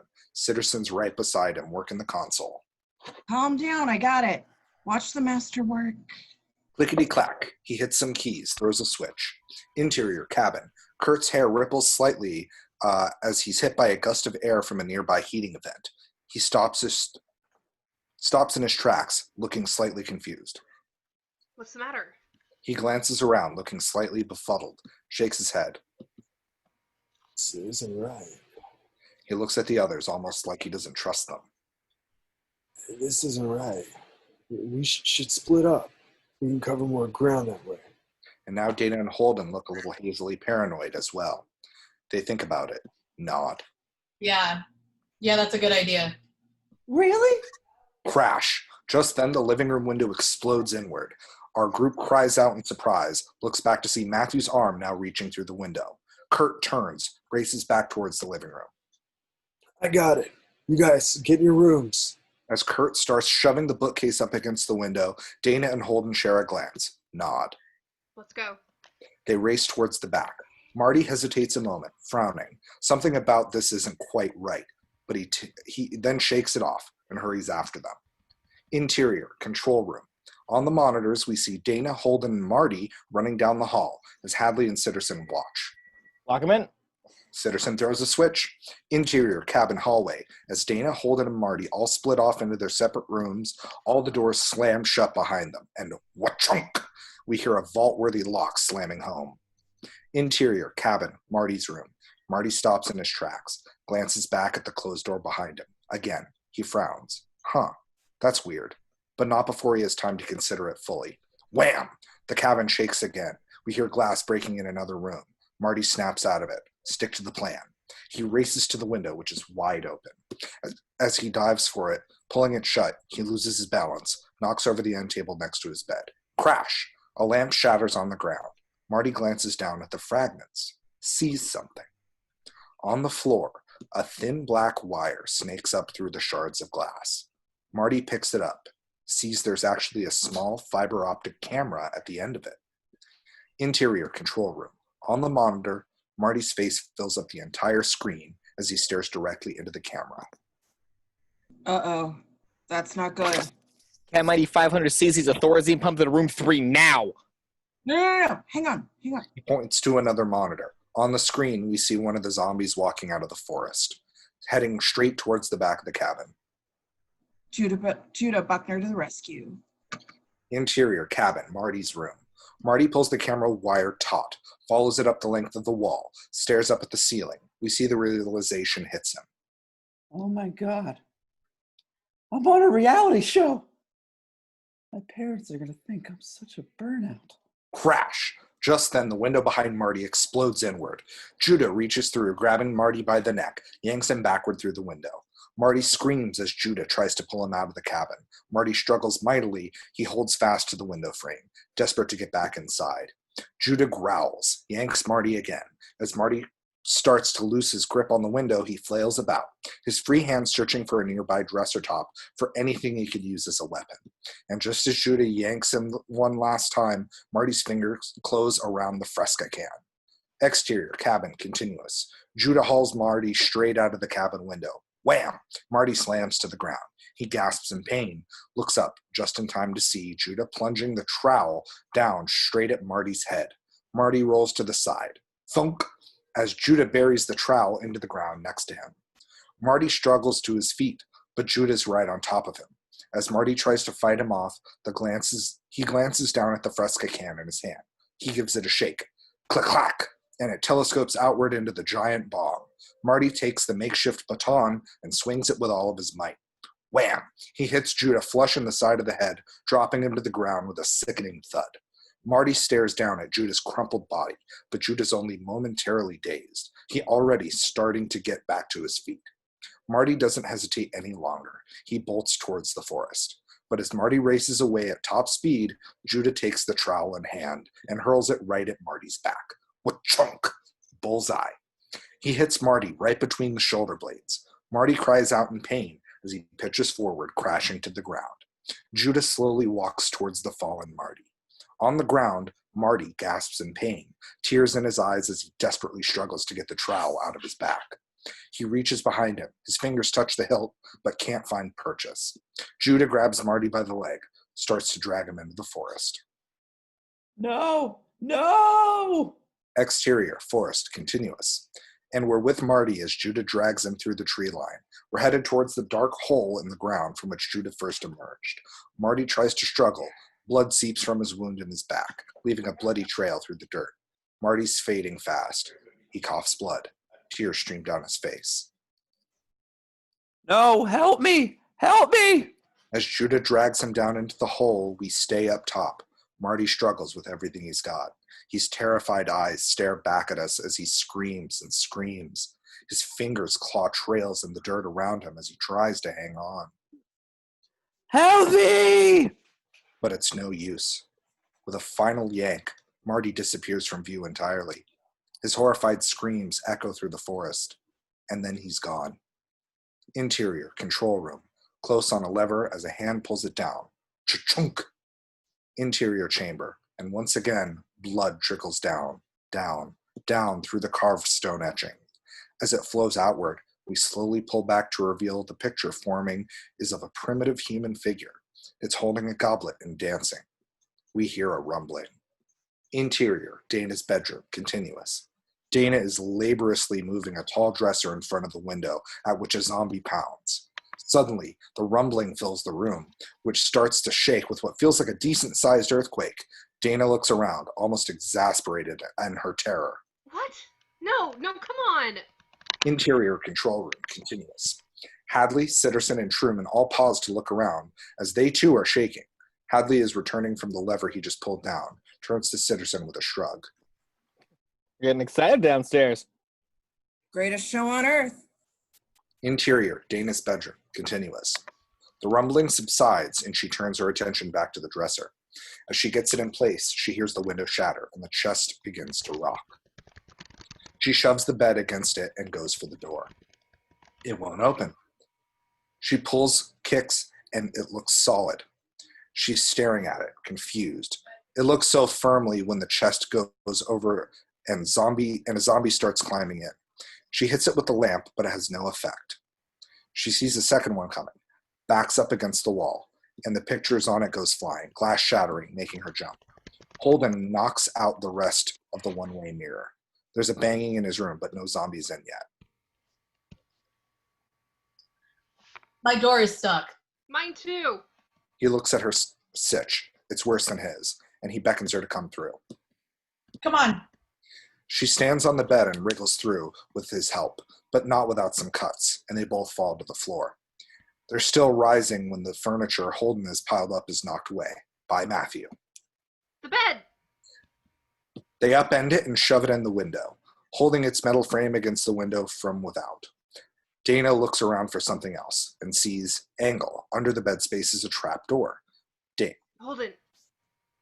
He looks, puts his shoulder to the bed and takes the weight as he indicates for her to check it out. She moves to it and pulls it open. Nothing but blackness below. She looks back at Holden. Better or worse? He sticks his foot out and slides the lamp to her. It's been set on the floor during the furniture pileup, but still plugged in. She lowers it into the dark space, lets it hang by the plug. It's empty. Holden gives the bed one last kick in place and moves to the door, calling out. Curt! Curt! The knob starts moving. Unlock your door. I can't get down to the basement. We found a way down. Okay. Holden moves to the edge of the space, takes a quick look in, and goes in headfirst, holding the edge, flipping himself over to land on his feet. Dana slips down into his upstretched arms right after, disappearing into the hole. Interior, dark room, continuous. It's strangely quiet, as though it swallowed the noise from above. The only light is from the dangling lamp, and it throws the whole room into a creepy half-light. And creepy seems to be the general theme. It's a torture chamber, with a chair, chains, shackles, and a table with some truly appalling instruments rusting on it. Sweeney Todd would get squeamish here. They look around a bit, unwittingly fascinated. This is the dark room. Which? From the diary. This is where he killed them. This is where he kills us. What? I brought us here. I found the room, the diary. We're all gonna die because of me. He takes her firmly in the arms. Nobody did this, okay? It's bad luck. Horrible fucking luck. But I'm not gonna die, and neither are you. We just gotta find the door. There isn't one. He looks. She's right. In the wall or something, just look. She pulls herself together, moves to the far wall, grabbing something that looks like a small crowbar, running one hand along the wall for a hidden door, and tapping with the bar occasionally to test the sound of it. Calls out. Curt?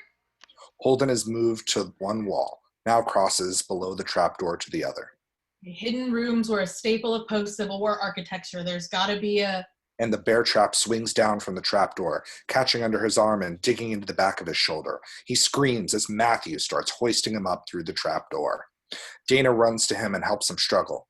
Finally, overbalancing Matthew, who falls forward, stuck upside down halfway through the trapdoor, still grabbing at Holden on the floor. Holden painfully pulls the trap from his shoulder, but Matthew gets a hold of him, mouth wide open, hissing and screaming. You like pain? Dana runs with the crowbar right through Matthew's face and into the wall behind, pinning him, screams in his face. How's that work for you? Matthew grabs the bar and pulls at it. Holden getting free, and Dana finds a kitchen knife, stabbing Matthew with it several times, shaking with rage. Matthew finally hangs limp. Dana stares at him, breathing hard. Interior, control room, continuous. Sitterson pushes a button. Danger's over, and we... Interior, dark room, continuous. Close on, the knife handle, as a small electrical charge jolts Dana's hand. As we drop back wider, it looks like she's dropping the knife because she doesn't like holding it. She turns her back on Matthew, dragging Holden up. They move to the other side of the room, and the wall behind them opens, Curt reaching in to grab them. Let's move! They exit into interior cellar continuous and make for the storm doors, pushing them open, Curt grabbing a handy plank to hit zombies with. Exterior cabin, interior van, continuous. They move just as quickly as they can, with Holden and Curt being injured, not encountering any dead folk as they race to the Rambler.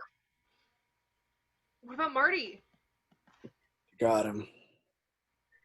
They come around the Rambler, camera behind, and Curt moves to open the door. There's dirt on the latch. He looks at Holden, steps back with his plank as Holden readies to open the door and get out of the way. A beat. Curt nods. The door opens. Hard cut to, close on, a hideous screaming face of Japanese floating drowned girl. It suddenly stops, a warm glow building around its now bewildered face. Cut wide to see, interior school room in Japan, night. The floaty girl hovers over the room, in which several Japanese school children are placing lotus flowers into a large bowl of water on the floor, all while singing a happy song of love. A frog hops out of the bowl. The drowning girl is consumed by light and disappears. Now Kiko's spirit will live in the happy frog. They all laugh and hug. Hard cut to interior, control room, night. Sitterson is watching this on the screen, very unhappy. Hadley is working behind him. Fuck you! A comm line lights up and he switches it, eyes still on the screen as the frog and the happy song of love. You seen this? Perfect record, huh? Rudo watching geisha fucking weird game show having dicks. Fucked us. 0 fatality, total wash. Any word from downstairs? Director doesn't care about Japan. He trusts us. You guys better be on your game. Hadley replies, though he's still in the background working. You just with the chem, Lynn. While these morons are singing what a friend we have in Shinto, we are bringing the pain. Fuck was up with that fool's pot anyway? He should have been drooling. Instead, he nearly made us. We treated the shit out of it. Look, just go. Just got him in the Rambler. Just head up the tunnel. The fool is toast anyway. You better not fuck us on the report. Shit. What? Shit. Why? Hadley makes the hand across the throat sign to Sitterson. Work to do. Gotta go. You guys are on our humanity's last hope. Don't tell me. And Sitterson cuts her off, looking at Hadley. There's no cave in. What? Angle, screen of the open tunnel. Light on the road beyond. The fucking tunnel's open! Sitterson rolls back to his station, hits a comm line. This is controlled demolition. They're not even picking up. Broadcast, can you patch me into demolition? We're dark on their whole sector. Might have been a surge in the... But Sitterson stabs a button, cutting them off. He's on his feet, heading out. See if you can bypass. The fuck you think I'm doing? Get to the door. Mr. Sitterson, you're not supposed to leave the... Open the goddamn door. You got family, Truman? Yeah? Kids get through that tunnel alive, you won't anymore. Exterior, woods, night. The Rambler plows away from us at dangerous speed. Interior, hall, moments later. Sitterson runs through the hall, a few workers and guards moving aside. Make a hole. Move. Exterior, woods, night. The Rambler careens around a curve, and in the distance is the tunnel. Interior, control room, continuous. Hadley gets an unable to override, authorizing systems diagnostic. He bangs the counter in frustration. Interior, demolition, continuous. We enter with Sitterson to see the lights blinking in sparks coming from a darkened console. 3 workers, slightly beefier and more weathered than Sitterson, are trying to bring it back to life. Not the breakers. What is going on in here? We don't know. Electric said there would be a glitch up top. One of the creatures? The tunnel should have been blown hours ago. We never got the order. You need me to tell you to wipe your ass? How do we get past this? We're fried inside. We need to clean connection to the detonator. Sitterson is dropped to the ground and pulled open the underpart of the console, revealing wires and circuits galore. He gets on his back, messing with the ones above him. Bream Tech is trying to reboot on the... We don't have time. Talk me through.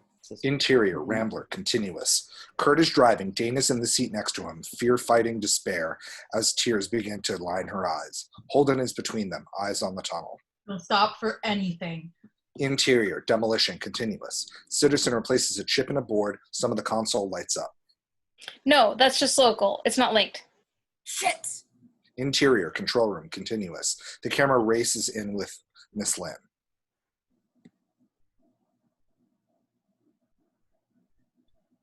Sorry, is that me? I lost my place. We're at the bottom of 77.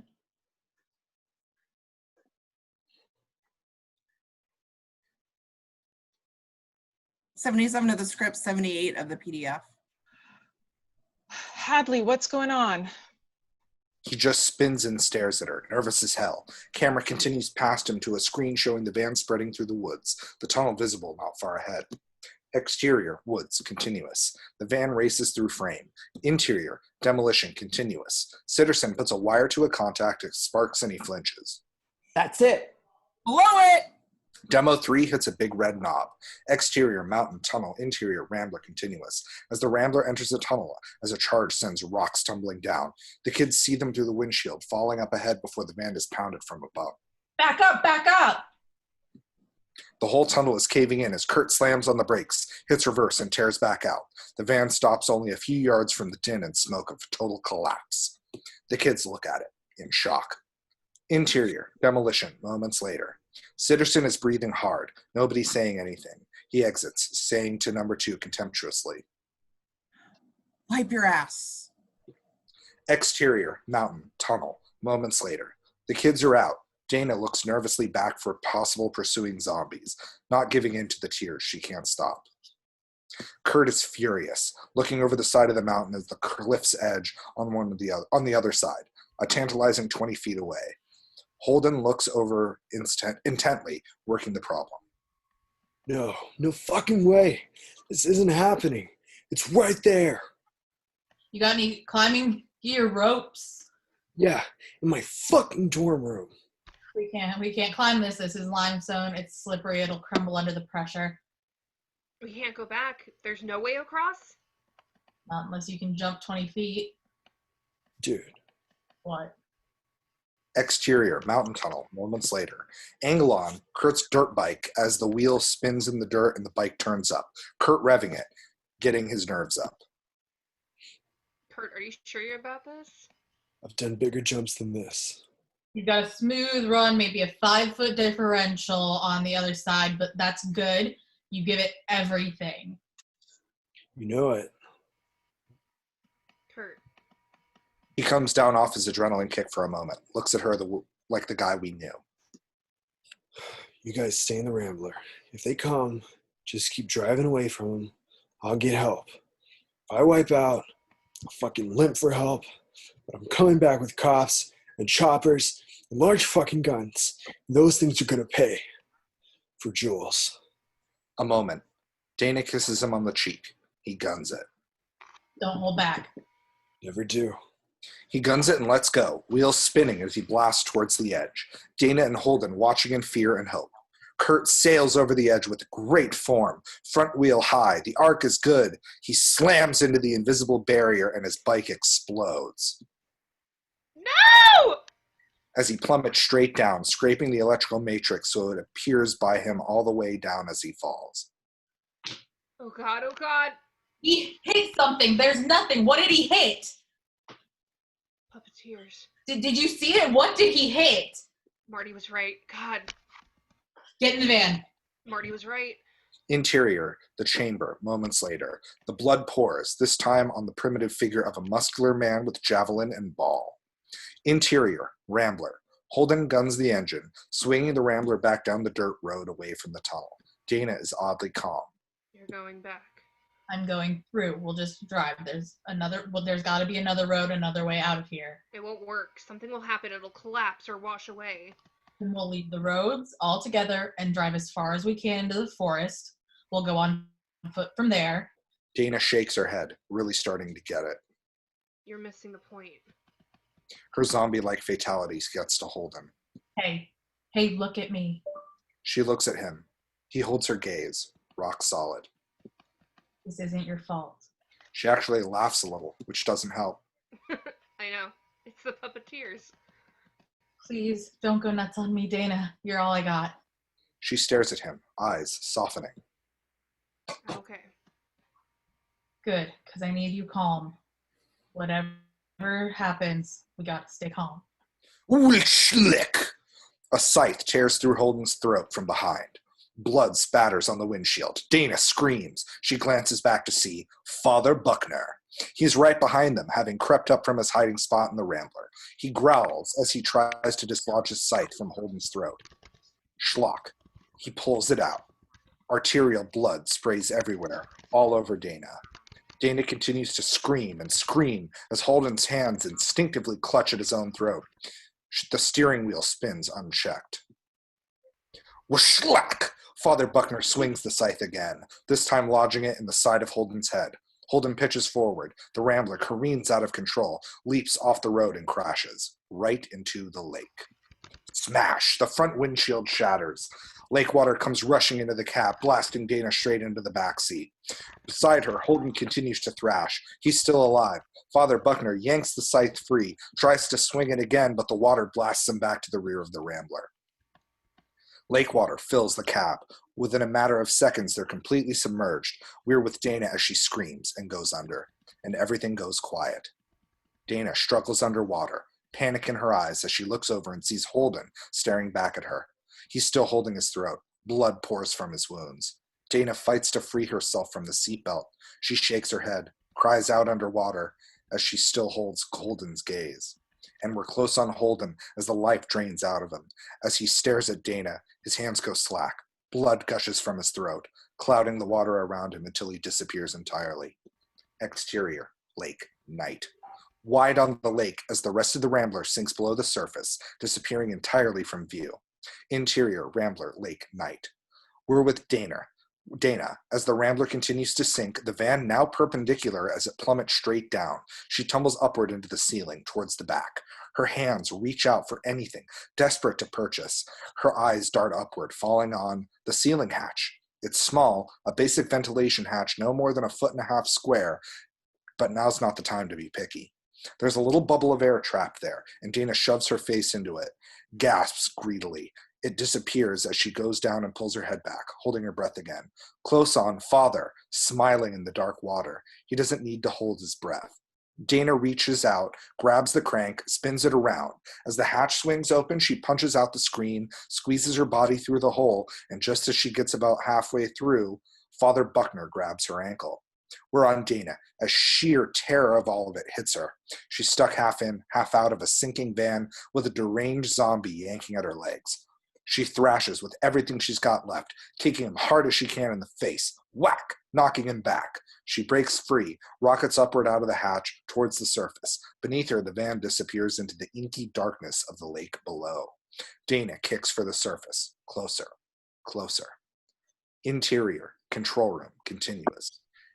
And a beer breaks through the surface of the ice water of the little cooler the boys had stashed in the console. Sitterson tosses it to Hadley, pulls out 2 more for Lynn himself. God damn, that was close. A photo fucking finish. But we are the champions of the world. True? He holds a beer up. Truman shakes his head. I don't understand. We're celebrating? They're celebrating. I'm drinking. He points to the big monitor where on the screen we see a bloodied, exhausted Dana swimming through the lake towards the shore. She's still alive. How can the ritual be complete? The virgin's death is optional, so long as it lasts. All that really matters is that she suffers. Sitterson steps beside him, watching Dana on the screen. That she did. You know, I'm actually rooting for her, believe it or not. He got spunk, which is tequila is my lady. Yeah, come on in, guys. As a few workers enter the door holding a bottle of tequila. Exterior, dock, night. Elegiac music starts to swell on the score. Dana grabs hold of the wooden dock. It takes every ounce of strength she's got left to pull herself out of the lake. She rolls on her back, gasps for air. As she lays there staring up at the stars, the score continues to swell. She gasps, and we're close on her as the realization finally hits her. She's alive. She made it. She closes her eyes. Thank God, I'm alive. And just as she breathes a sigh of relief, wham! Matthew's bear trap splinters into the dock just millimeters from her head. Dana screams, scrambling back, sees Matthew looming over her, the crowbar still sticking through his head as he bears down on her. Interior, control room, continuous. On the monitors, we see Dana fighting for her life with Matthew, both the notable exception of Truman. Nobody really seems to be watching anymore. People from other departments have trickled in, some with drinks, bags of chips. There's an office party vibe. Even music is playing. Hadley is talking to a couple of excited lab coaters. When the van hit the lake. The zombie, the water rushing in, that's primal terror. This thing would have been cooler with a merman.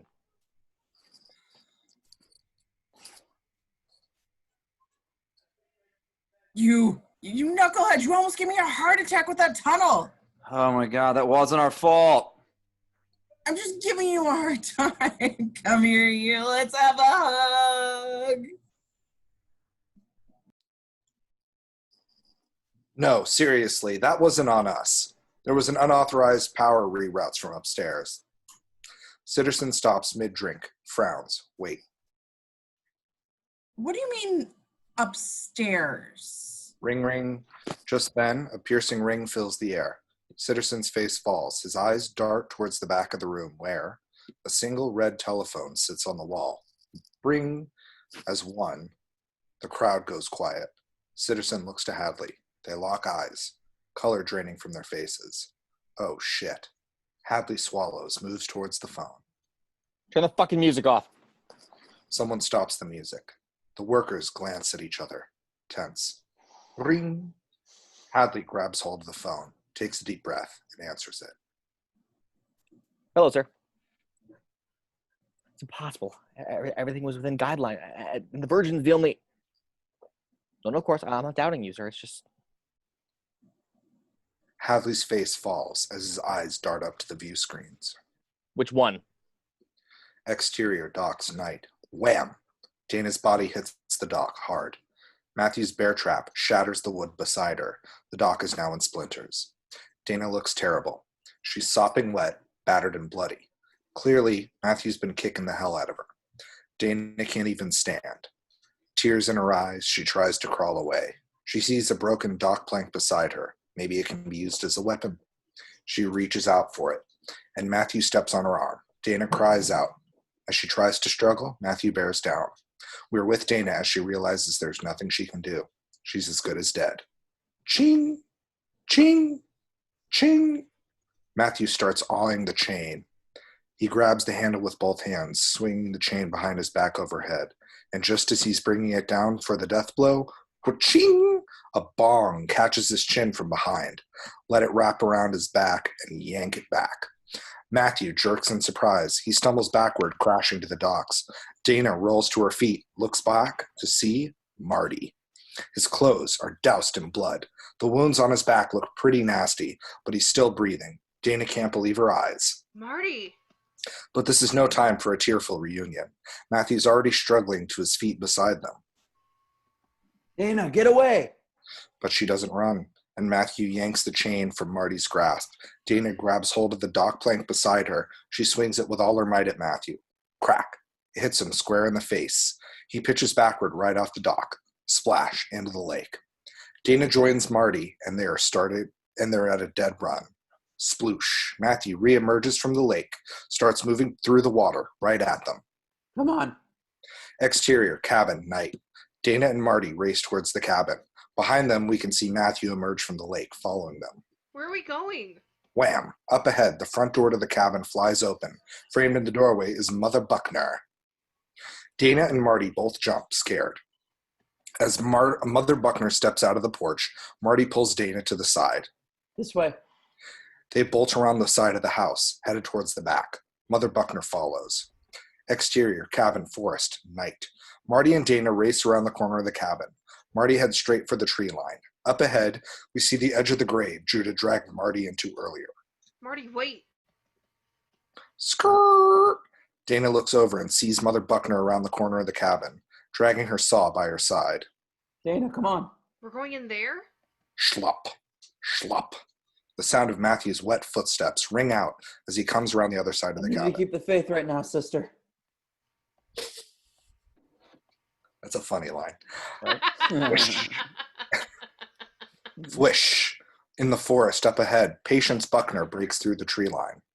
On Dana, as she sees Mother, Matthew, Patience, all closing in on her. She's trapped, and she knows it. She takes it all in for a second and makes a decision. Marty kneels by the hole in the ground and opens it, further like a storm door. On top, sod and leaves. Underneath, smooth, clean metal. Looking apprehensive, Dana slides in, and Marty slams the door shut on top of them. We stay outside, looking down, holding the door in the earth for a beat. And then, Patience Buckner slides down the embankment. She awkwardly tries to paw at the metal door with her one hand. As she scratches at the metal, she lets out a chilling cry of zombie frustration.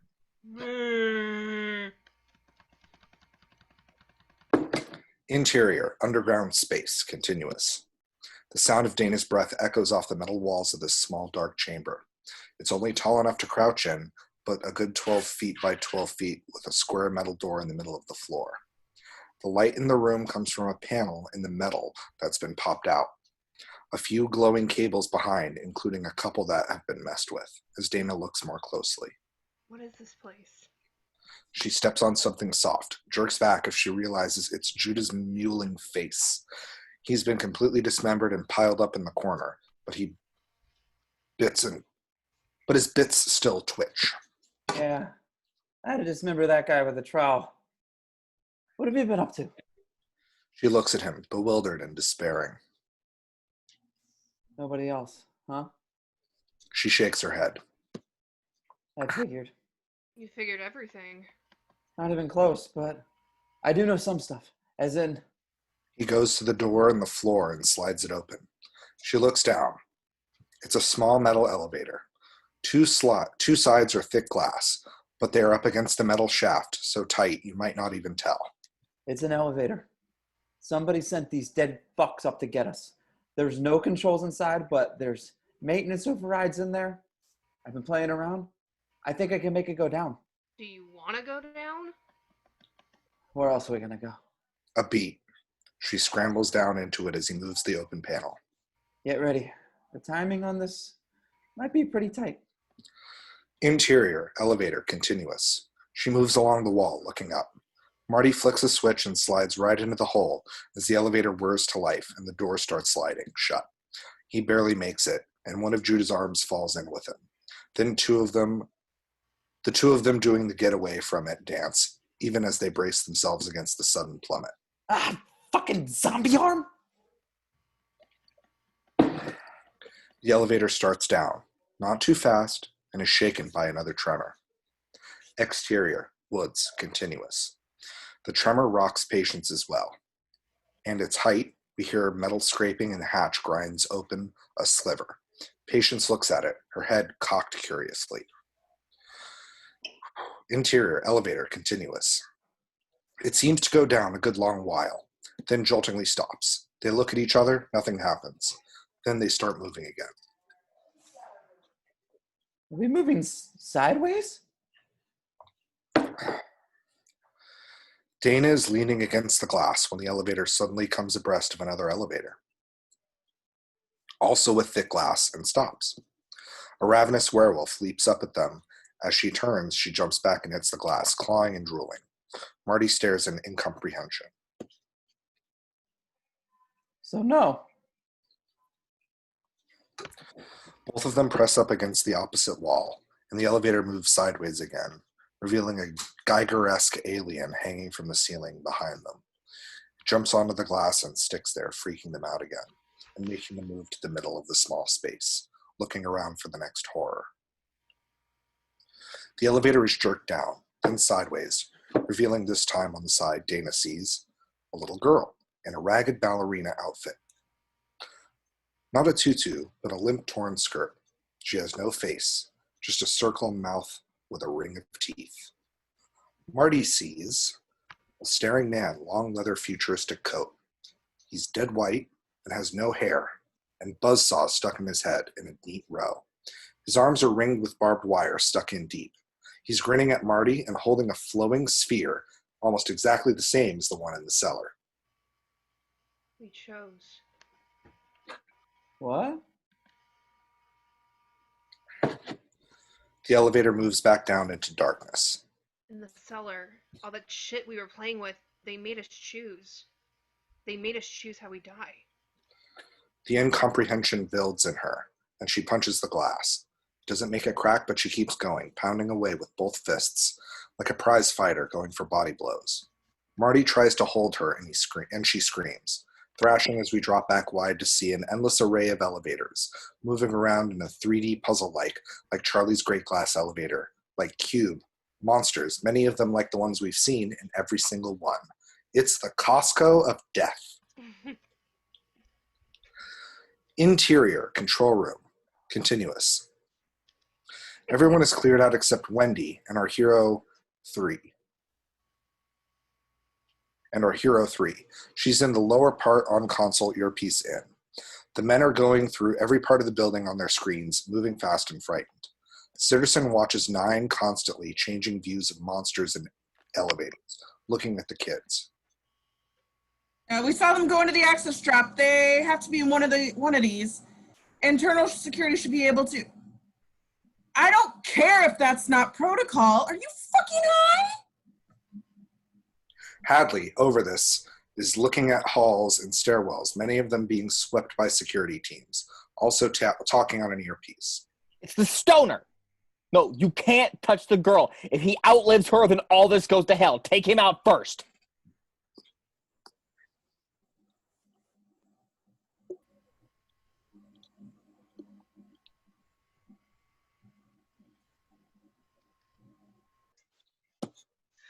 Cleanup says the prep team missed one of the kids' stashes. Whatever he's been smoking has been immunizing him to all of our shit. How does that help us right now? What? Yes, if you have a confirmed kill, you can take her out too. There. He's looking at the elevator screens. Sitterson freezes them from changing, then puts their screen on all 9. 3606. Gotcha. Bring him down. Interior, elevator, continuous. Marty is holding Dana, who's breathing hard but calm as the elevator goes down. The elevator stops at the door, opens into some sort of lobby. Instantly, a guard is stepping 1 foot in, gun at their heads. Dana is a little in front of Marty, standing exhausted, haunted, her knuckles and much of her bloody. Out of the elevator! Step out of the elevator! Why are you trying to kill us? Step out! Just the girl. Just me? Do it! We move forward and Judah's arm grabs his foot. He wigs, shooting at it. Dana takes this moment to rush him. Interior, lobby, continuous. Pushing him back, he lifts the gun. Marty knocks the guard's arm so that his gun points straight at his own chin and it goes off. The guard falls against the wall, clutching at his blood spurts as Marty takes the gun.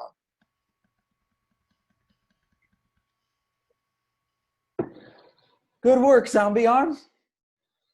They look around.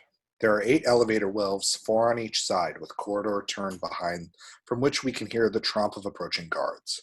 On the other side of this is a small guard station, which this dead fellow presumably came out of, since the door is ajar. The guard station has glass along the top half, as thick as unbreakable as the elevators. As the kids get their bearings, a voice comes from a loudspeaker in the hall. It's a good system, and the voice is surprisingly intimate. This is all most unpleasant. They look around, seeing a hidden speakers, not sure what to do. I know you can hear me. I hope you'll listen. Marty makes a motion to Dana. They don't speak. You won't get out of this complex alive. What I want you to try to understand is that you mustn't. Your deaths will avert countless others. Interior, control room, continuous. Hadley and Sitterson listen as well. On their screens, we see Marty and Dana in a corridor, and SWAT-looking team creeping down another. You've seen horrible things, an army of nightmare creatures, and they are real. Interior, guard station, lobby, continuous. But they are nothing compared to what lies beneath us. The kids see the shadows of the approaching guards, look around to escape. There is a greater good, and for that, you must be sacrificed. Forgive us, and let us end it quickly. Marty pulls at Dana, handing her the trowel as they head to the empty guard station. Interior, guard station, lobby, continuous. They are closing the door behind them when it is peppered with gunfire. They slam it shut and lock it, keeping low, even though the glass isn't cracking yet. Marty looks up. The lobby is full of approaching guards, SWAT-looking guys who keep a steady pound of bullets coming. Dana looks at the console and realization dawning upon her. Angle. The console controls all the elevators, and there's a button that says Purge. An army of nightmares, huh? She looks at the guards, at Marty, back at the console. Let's get this party started. She hits Purge. In the hall, the sound of the elevators is audible. The lead guard holds his fist up. Hold fire! Oh, shit! They finally do, and there's a moment of quiet. Angle down the hall. We can see every elevator door open, but not what's inside. Another moment as the men turn to look down. Werewolves, aliens, mutants, and robots pour out of the elevators at crazy speed, decimating the men even as they begin to fire. It's a war zone in a second. Angle running down the adjoining hall with the next group of guards. They turn the corner and see horrible chaos, and the doors open again, the next batch of horrors sweeping out directly at them. Angle. Dana and Marty are sitting with their backs against the wall, listening to all manner of screams and weird sounds and things bumping and smearing against the window above. Sorry. Interior, various. As the carnage continues, angle from inside the elevator as it opens, an alien rockets out at the guard, turning to us and firing. Angle in a corridor, a guard runs from a floating, screaming witch who grabs his head and mystically sucks the life out of it. Interior, control room, a bit later. There's chaos on every screen. Wendy is silent and near tears. Sherman has his weapon at the ready. Hadley and Sitterson still working. Why aren't the fucking defenses working? Where are the fucking gas? Something chewed through the connections in the utility shaft. Something which? Something scary! The lights go out, screens are dead. Something hits the door hard enough to buckle it. Interior, guard station, lobby, continuous. The two are still cowering when something smashes through the glass and the wall into the wall across. It starts unfurling. It's a dragon bat. Shit! She makes for the door, Marty right behind. They open it and head out, keeping low. The lobby is still a scary place to be, but there are many more things killing or feeding than look for prey. They make their way across, Marty shooting a mutant in the eye, and are almost to the turn when they hear an unbelievable screech. The dragon bat launches itself right at the guard station. They bolt. There's a guy in a lab coat who passes them around the corner where they came from and gets nailed hard by the dragon bat as he smashes it through the wall. The dragon bat pulls him back, eating his entrails, and Dana looks at the hole in the wall. There is a stone corridor beyond, different than any of the rest of this place. Older. Marty is watching the corridor. A couple of flesh-eating zombies are slowly coming toward them, and Dana grabs his arm, pulling him into the stone corridor and down it.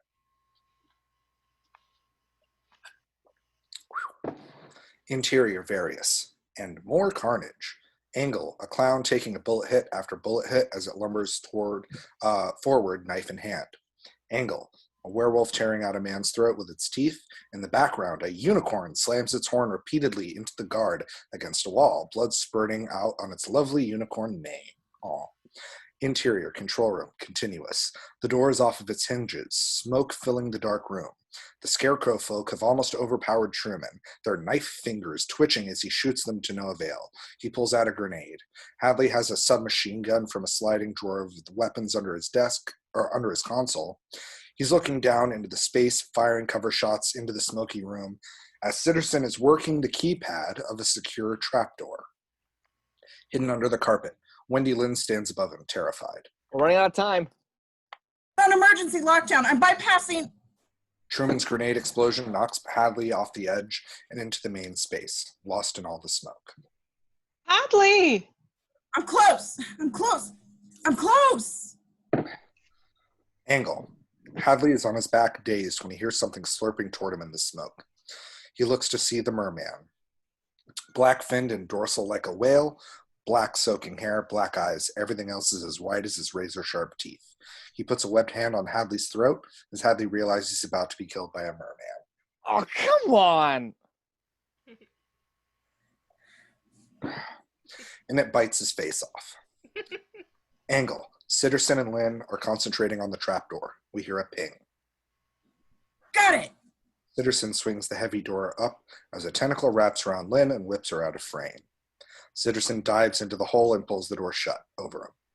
Interior, hidden corridor, continuous. Sitterson races down the ladder and around the corner right into Dana's trowel. He looks at her, confused by the blade in his chest. She looks stricken. He sees Marty coming up behind her, turns to her as he sinks. Please, kill him. And dies at her feet, trowel still in him.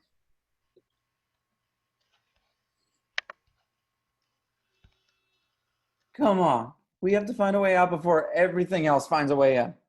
She's looking down at Sitterson. Dana! She looks up at him. He holds the gun now. Here, it's easier with this.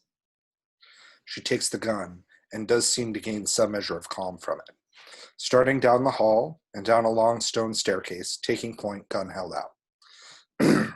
Interior, the chamber, continuous. Marty and Dana enter quickly, Dana holding the gun. The camera circling them as they turn, looking at the 5 stone slabs, then arming up to see they're standing on a mosaic of the symbol of Sitterson wore. Except at the stairs, the edges of the stone don't reach the wall. The two of them look over the edge to see a space, maybe 4 feet across, that goes all the way down into the darkness. But there is a sense of something moving in that darkness. The kids draw back from it. No way out. Look at these. 5 of them. What are they? Us. A whirring sound accompanies a spill of light. Up a small circular hatch opens in the center of the mosaic, and up comes the director, kind of like Luke in Empire when he enters the cryogenic chamber to fight Vader. He's older, distinguished, wearing a black suit. Gray shirt, no collar, no tie, gray gloves. He's calm, almost affectionate. That's quite right. I should have seen it like you did. All of this. The old guy at the gas station, the out-of-control behavior, the monsters. This is part of a ritual. The oldest. A ritual sacrifice? Great! You tie someone to a stone, get a fancy dagger, and a bunch of robes. It's not that complicated. No, it's simple. They don't just want to see us killed. They want to see us punished. Punished for what? For being young, it's different for every culture, and it changes over the years, but it's very specific. There must be at least 5. He points to one of the carvings. It's a woman standing erect, holding open her robes, her naked body revealed. The whore. That word. She is corrupted. She dies first. The athlete, the scholar, the fool. All suffer and die at the hands of the horror they have raised, leaving the last to die, to live or die as fate decides. The virgin. Me? Virgin? Lady, she's a homewrecker. We work with what we have. What happens if you don't pull it off? They awaken. Who does? What's beneath us? The gods, the sleeping gods, the giants that live in the earth, that used to rule it. They fought for 1 billion years and now they sleep. In every country, for every culture, there is a god to appease. As long as one sleeps, they all do. But the other rituals have all failed. There is a great rumbling. They all stagger for a bit, and silt sifts down from the ceiling as it subsides. The sun will rise in 8 minutes. If you live to see it, the world will end. Neither of them questions the truth of it. They stare at him a moment. Maybe that's the way it ought to be. Maybe it's time for a change. We're not talking about change. We're talking about the agonizing death of every human soul on the planet, including you. You can die with them, or you can die for them. Gosh, they're both so enticing. He looks over to Dana to see that she's pointing the gun at him. Wow. Marty, the whole world? There is no other way. You have to be strong. Yeah, Dana. Feeling strong? Sorry. So am I. A werewolf leaps at her from the stairs and tears into her. The gun goes flying as she falls to the ground, trying to pull the beast off her.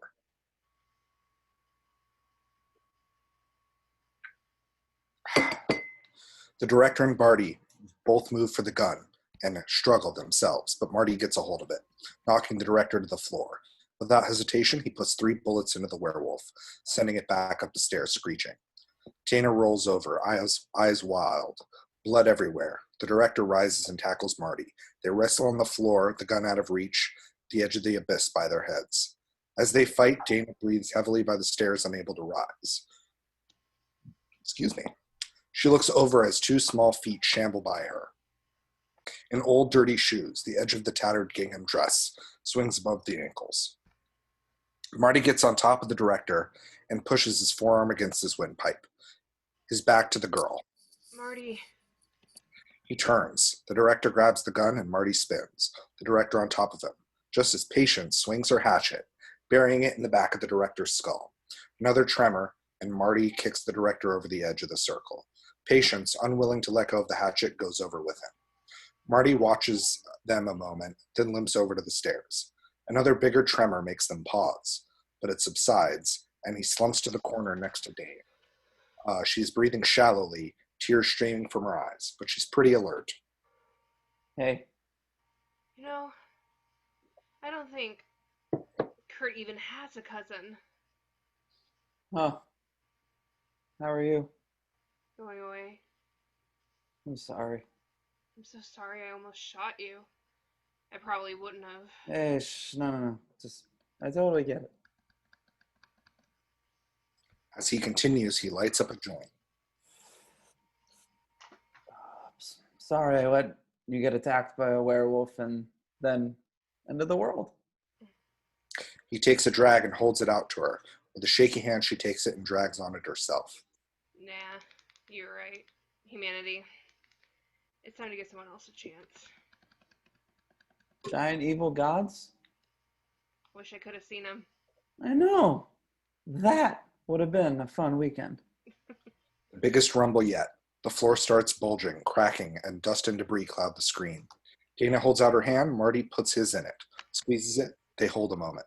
An explosion of debris from below obliterates the chamber. Exterior, cabin, dawn.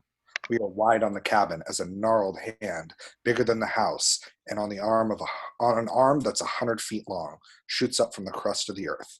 Blackout. The end. All right. Fantastic. Well, thank y'all for tuning in for the table read, and we'll see you at the next one.